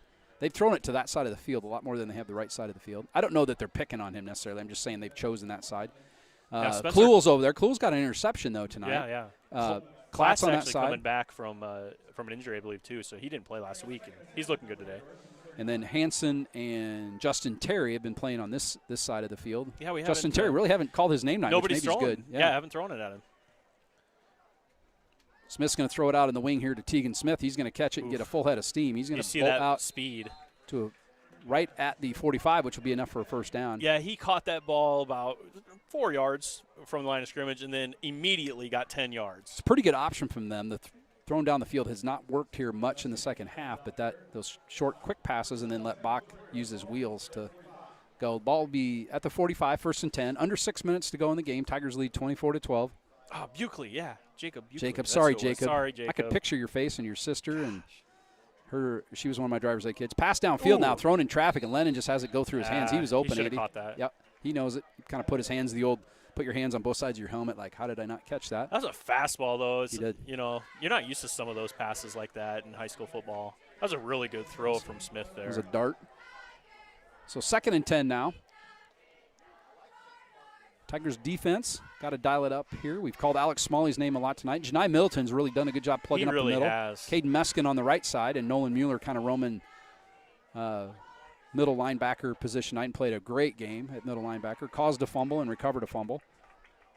Bach goes in motion. Smith's going to throw it again. Imagine that. He throws it out in the flat. That was a fantastic catch by, was that Lennon out there? It was. Yeah. Caught that kind of one-handed and then tucked it under. Was that number 3? Yeah, Lennon, that's right. Yep. Yeah, that was a fantastic Aaron catch. Thomas just texted us Jacob Buckley. Yeah. Jacob's such a soft-spoken, I love that reserved guy. I too. just couldn't remember. I feel terrible. Sorry. You guys should probably be blogging what you're doing down there, too. Maybe not, but it would be kind of fun to listen or read in on that side. Some good dudes, Lunan and Hatfield and They're Buckley. selling some houses, I think, is what they're trying to do down there. I wish them best of luck. They're good guys. So you can trust them. Yep, 5 minutes to go in the game. Smith takes the shotgun. Now they're going to give it to Davis up the middle. He breaks right. Ooh, actually going to get close to a first down. Maybe has the first down. I think good little run and some good blocking up there. Half a yard short, so that'll bring up 4th and about a foot. Yeah, they marked him short. This is a big play, huh? Yeah. Actually marked him a yard short. Full yard. The ball sitting right on the 46-yard line. They got to get to the 45 for the first down. What's the length of a football, do you know? It's got about 2 footballs left. Well, it's got to be. Is it about a foot? It's got to be 12 inches, right? What's a football? Yeah, it's got to be 12 inches. Yeah. Never thought of that. Under center Smith here. under center. He's going to send McPartland in motion, and Smith's just going to get right at the line. I don't think he got it. Are they going to give forward progress? Neither line judge has marked the ball to the 45, and he's going to be short, I think, Andy. So the far wing is the one who's going to put the ball in. He's short, Tiger football. He had to get to the 45, and he did not get to the 45. They're going to call timeout and measure. Fair enough. Like, yeah. Well, now that I look over there, though, so I'm used to most officials put the yard marker right on a hash mark, so then it's easy to tell if they have a first down. A little wink, wink. Yeah. And I think they actually was a little short, so this might be closer than I thought it was. I thought they had to get to the 45. They may not have had to get exactly to the 45. We'll see. They're on the ball. So the first down is on the ball side of the 45-yard line. It's going to be close. I can tell you that much. Stretch the chain out. Tiger, he's going to be short, I think. Tiger's ball. Short by half a football. Yeah, maybe a full football, but pretty close. So they go with the quarterback sneak, which I don't think they've run. Smith has only ran the ball maybe one time all night, and they couldn't get the. He's a big kid, though. You know, you think he could maybe get through there, but great job by the Tigers. Well, he ran to Caden Meskin and Janai Middleton's side of the field, and they really stuffed it up. I think Mueller was in there. Middleton's playing a great year, having a great year playing football. It's fun watching him out there. Saw his brother Brady the other day at High-View. Oh, there's another. He goes, "Hey, Mr. Tinder." He goes, "Hey, Mr. Tinder." And I go, and then this is one of the best lines. Where he goes, "I get all you bald skinny guys mixed up." That's what he said. I go, "That was the line of the year." I can see from behind where you might think we have the same hair pattern. 4:17 to play in the game. 1st and 10 at the 45. Tigers get the ball. I think you want to just run the ball here, right? And you were right. VZ will get the ball. He's going to just stuff it up the middle. You're just going to feed the ball to VC.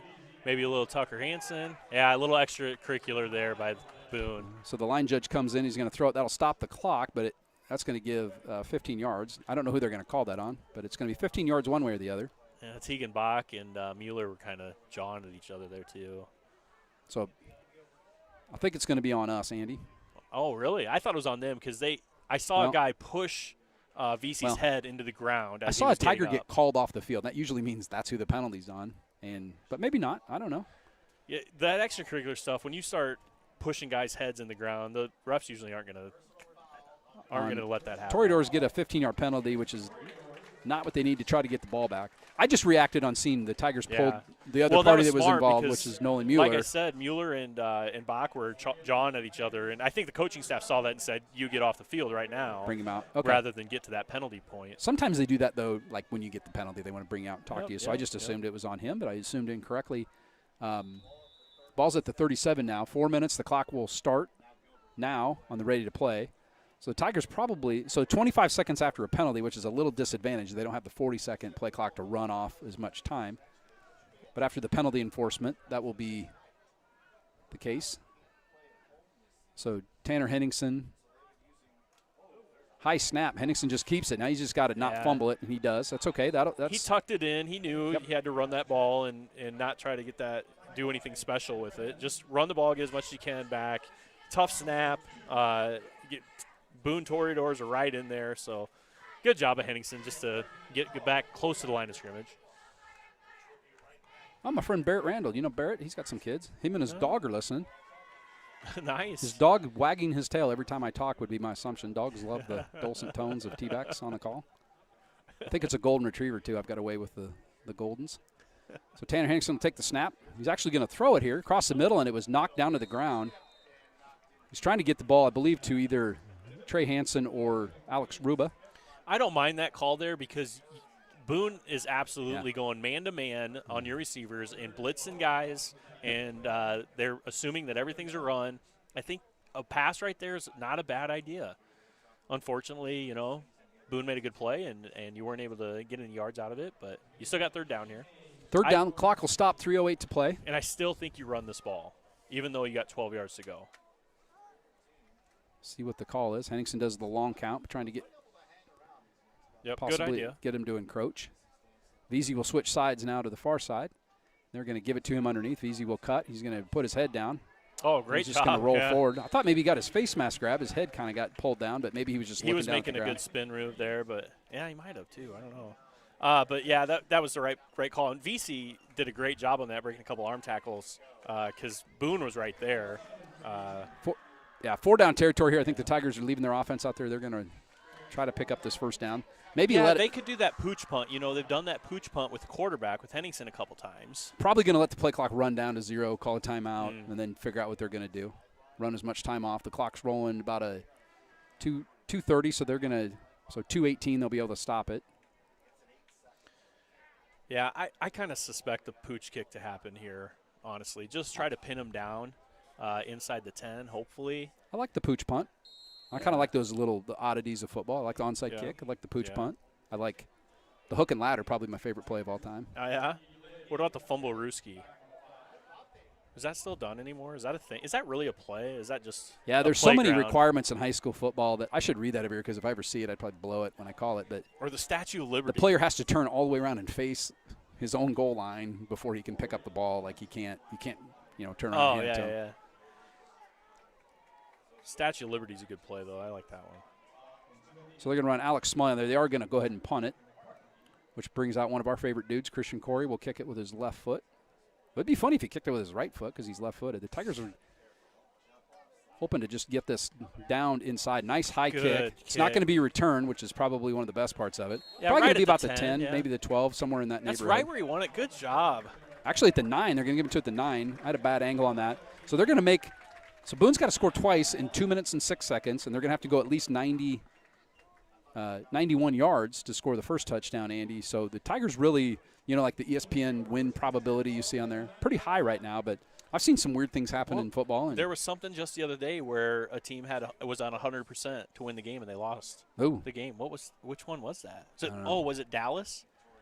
I think it was the Dallas game, Cowboys game. Cowboys ended up winning that game. That's a shame. Yeah, on a crazy play.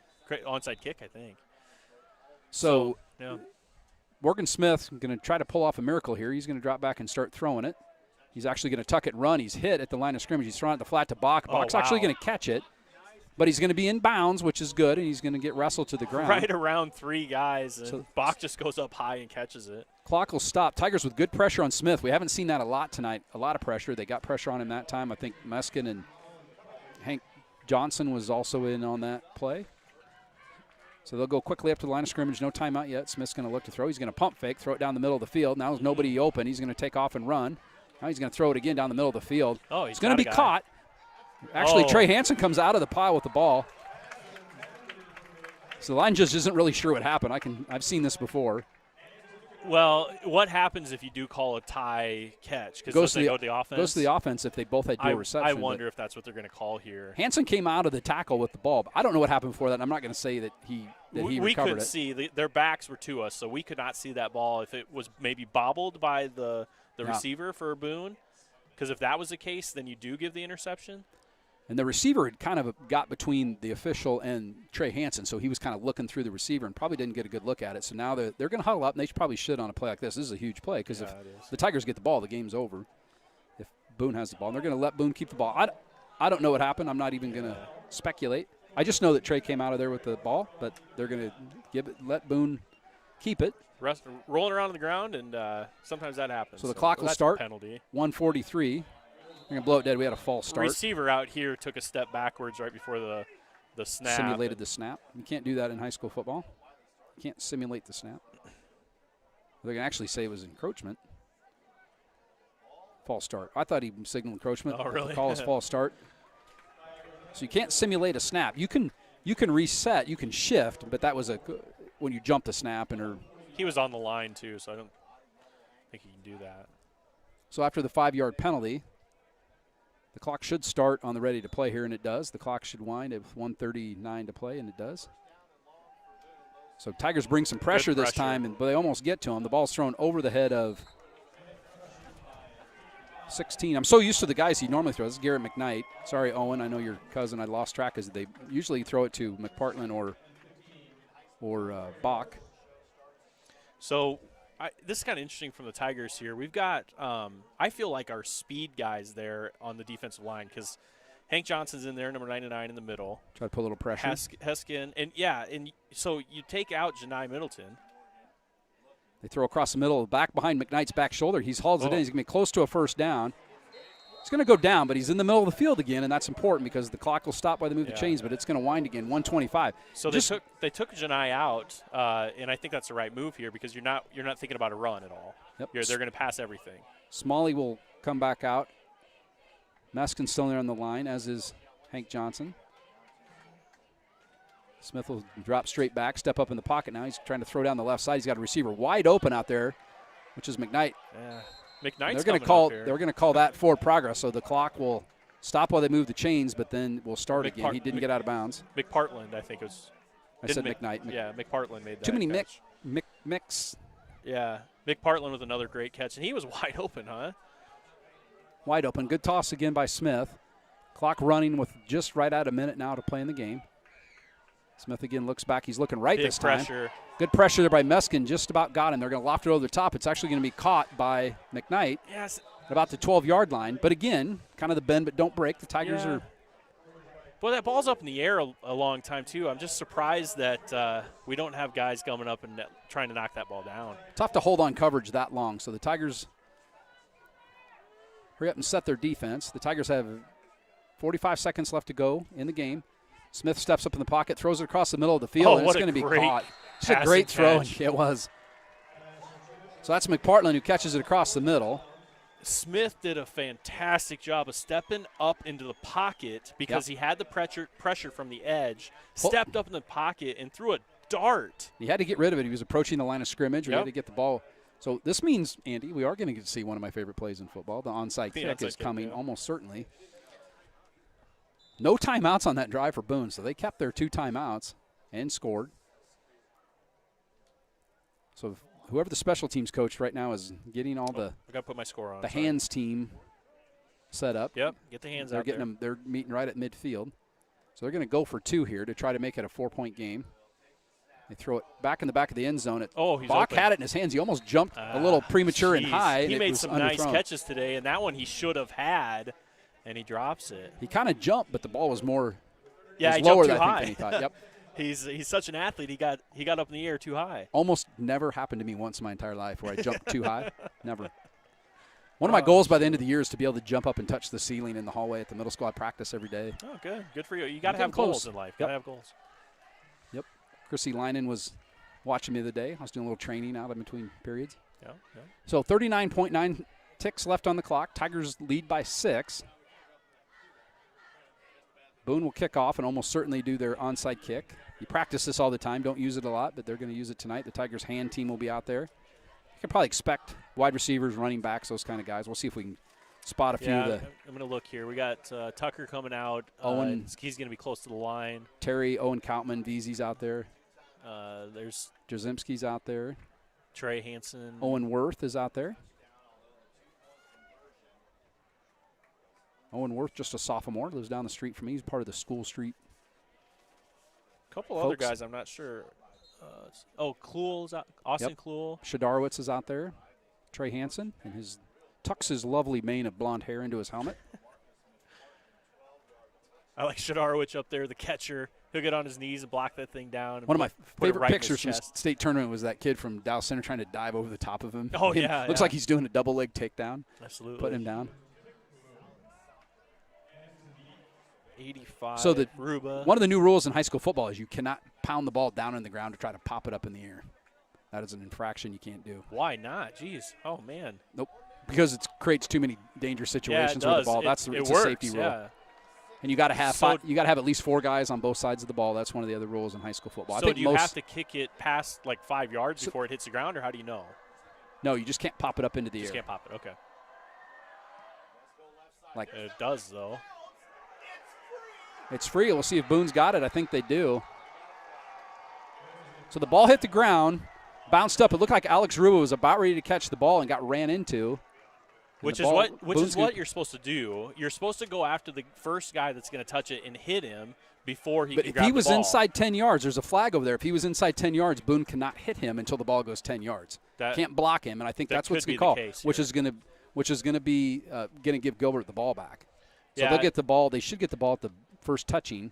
So that was a heck of an onside kick. It was perfectly kicked, first of all. It was. Well, and he didn't kick it. He didn't bounce it up. It was like the third or fourth bounce that and then came it bounced. Out. Yep. So, Boone did the right thing. You're supposed to go after that guy. You're supposed to hit the guy who's going to catch the ball. But you can't do it if he's within 10 yards. Yeah. You cannot start blocking people or hit people until the ball has gone 10 yards. And I'm 100% sure on this because we just talked about it the other day because one of the teams we were reffing, and he said that, make sure nobody gets hit before the ball gets 10 yards. So I think that's what the call is going to be.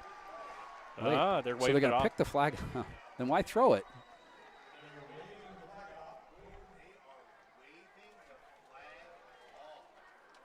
So Boone's going to keep the ball with 39 seconds to go. I'm not really sure. Yeah, I don't know what happened over there. That's what I thought the call was, but I could have been wrong, Andy. I've been wrong on this stuff before. This makes an interesting ending to a fantastic game. So six-point lead with 39 seconds to go. Boone does preserve both their timeouts.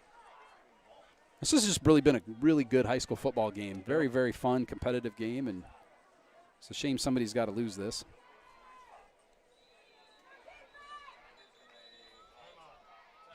Yeah, Tiger's going to take a timeout here, which is really smart. Get your guys to just kind of settle down after, probably getting the call you didn't think, or didn't get the call you thought you should have had. Be interesting to go back and watch that and see exactly what happened. And we had that as an official, it's tough to it's a tough job, but that's what I thought the call was when I saw the flag.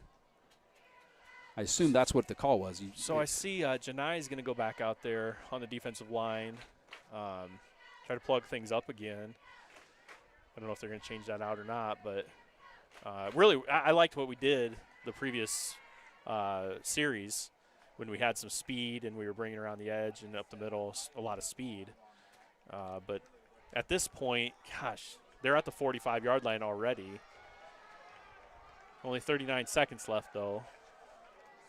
What are we doing here? We got 3 deep for defense. So the head linesman who was on that side of the field is over talking to head coach Graham now, giving him an explanation, I hope. So 3 deep, and then we got 3 linebackers at about 5 yards off the ball. You got a corner on the far side who's up on the receiver, or both sides have the corners up on the receiver, and then 3 down linemen for the defensive setup here with 39 seconds left in the game, only up by 6. So I'm not really sure why they're still discussing this. The play's been called. Was that the line judge that's talking to the white hat that was talking to Lunt? Yeah. I think they just want an explanation of what happened over there, and he got it. Now they're going to play. I'm not really sure what. Okay.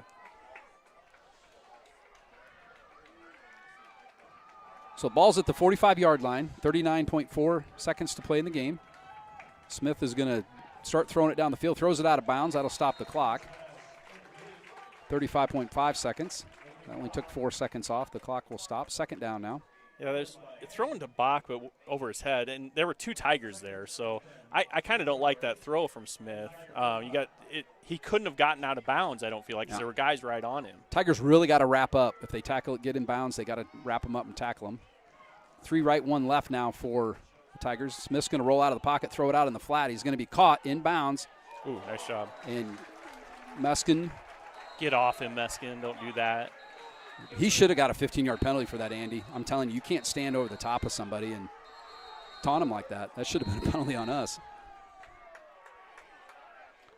So, let's see. Meskin had a huge hit on that, but who wrapped him up? That was 17, Justin Terry. So, Justin Terry did a really nice job on that of grabbing Bach and making sure he couldn't get any extra yards and didn't go out of bounds. Now, maybe Caden wasn't doing that. That's what it looked like from here, that he was standing over the top of him. Maybe he was trying to get back to the line of scrimmage because, maybe a hurry up. But, man, he was right over the top. Do not want to get a 15-yard penalty right now, Andy. That would be devastating, especially when you get them stopped. It's 3rd and short now. They got to get a first down. So they got 2 plays to do it, and that's probably what they're kind of looking at. But with 1 timeout left, 22 seconds, you kind of got to do some arithmetic that, quite frankly, I'm not very good at. Yeah, we've already figured that one out. I was wrong on that several times tonight. I'm not very good at math. Both of us just we're going to stop trying the math stuff. Oh. 20. They're going to, I think, change the clock. 26.8 is they'll reset the clock.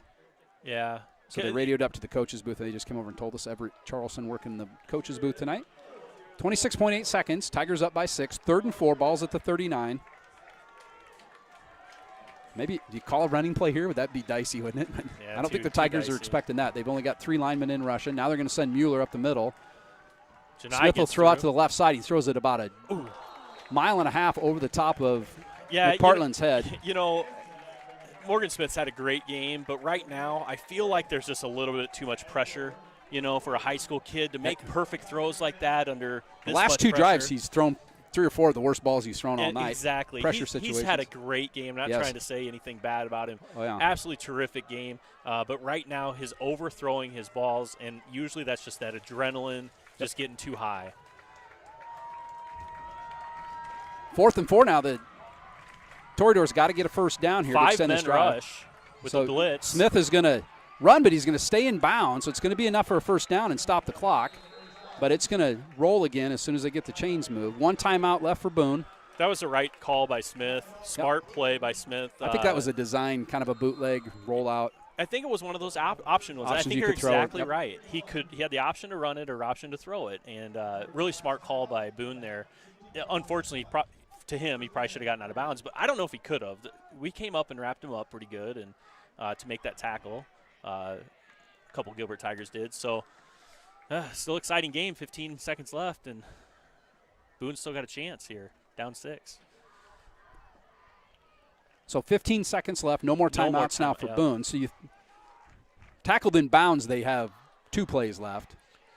If they can throw, they might be able to get 3 plays out of this. It's first down, so they still have a chance to spike it. Yeah, the good thing is first down for them. They can spike one down if they don't get out of bounds.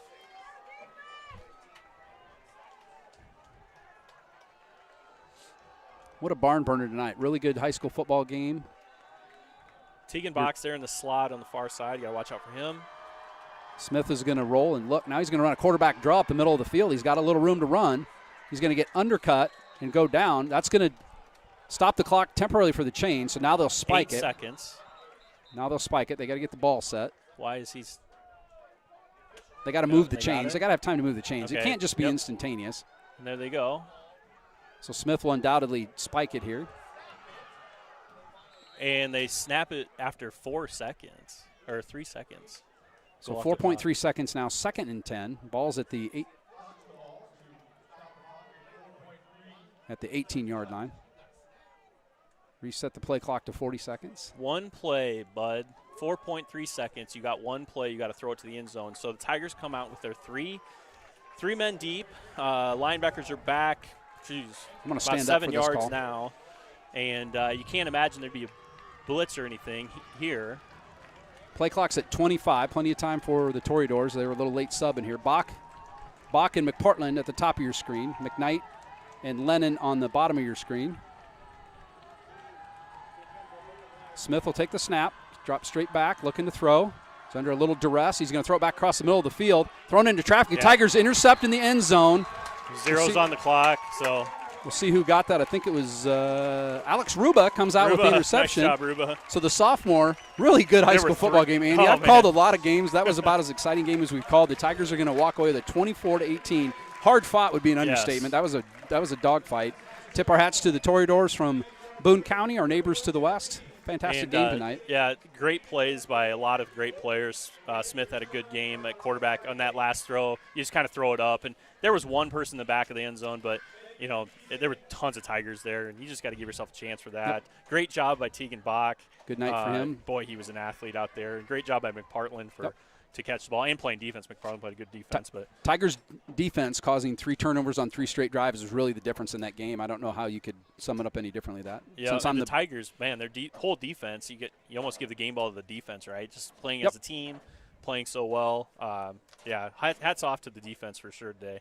So we'll be back next Friday night. The Tigers host the Webster City Lynx, a very, very good team. Tigers had many battles with them. Yep. So we'll look forward to hearing you back next Friday night. I'll be back on the call, Lord willing, if I don't get fired for some of the ridiculous things we said tonight. Really fun night tonight with you, Andy. Yeah, and thanks for listening for people all over from Guam to Alaska to Pittsburgh to Arizona. A lot of fun tonight. It really helps kind of feed us a little bit when you guys stroke our egos like that. So we appreciate you guys listening at home. Thanks again tonight. Final score again, 24-18. Gilbert Tigers defeat the Boone Toreadors in District 3 play. See you next Friday night.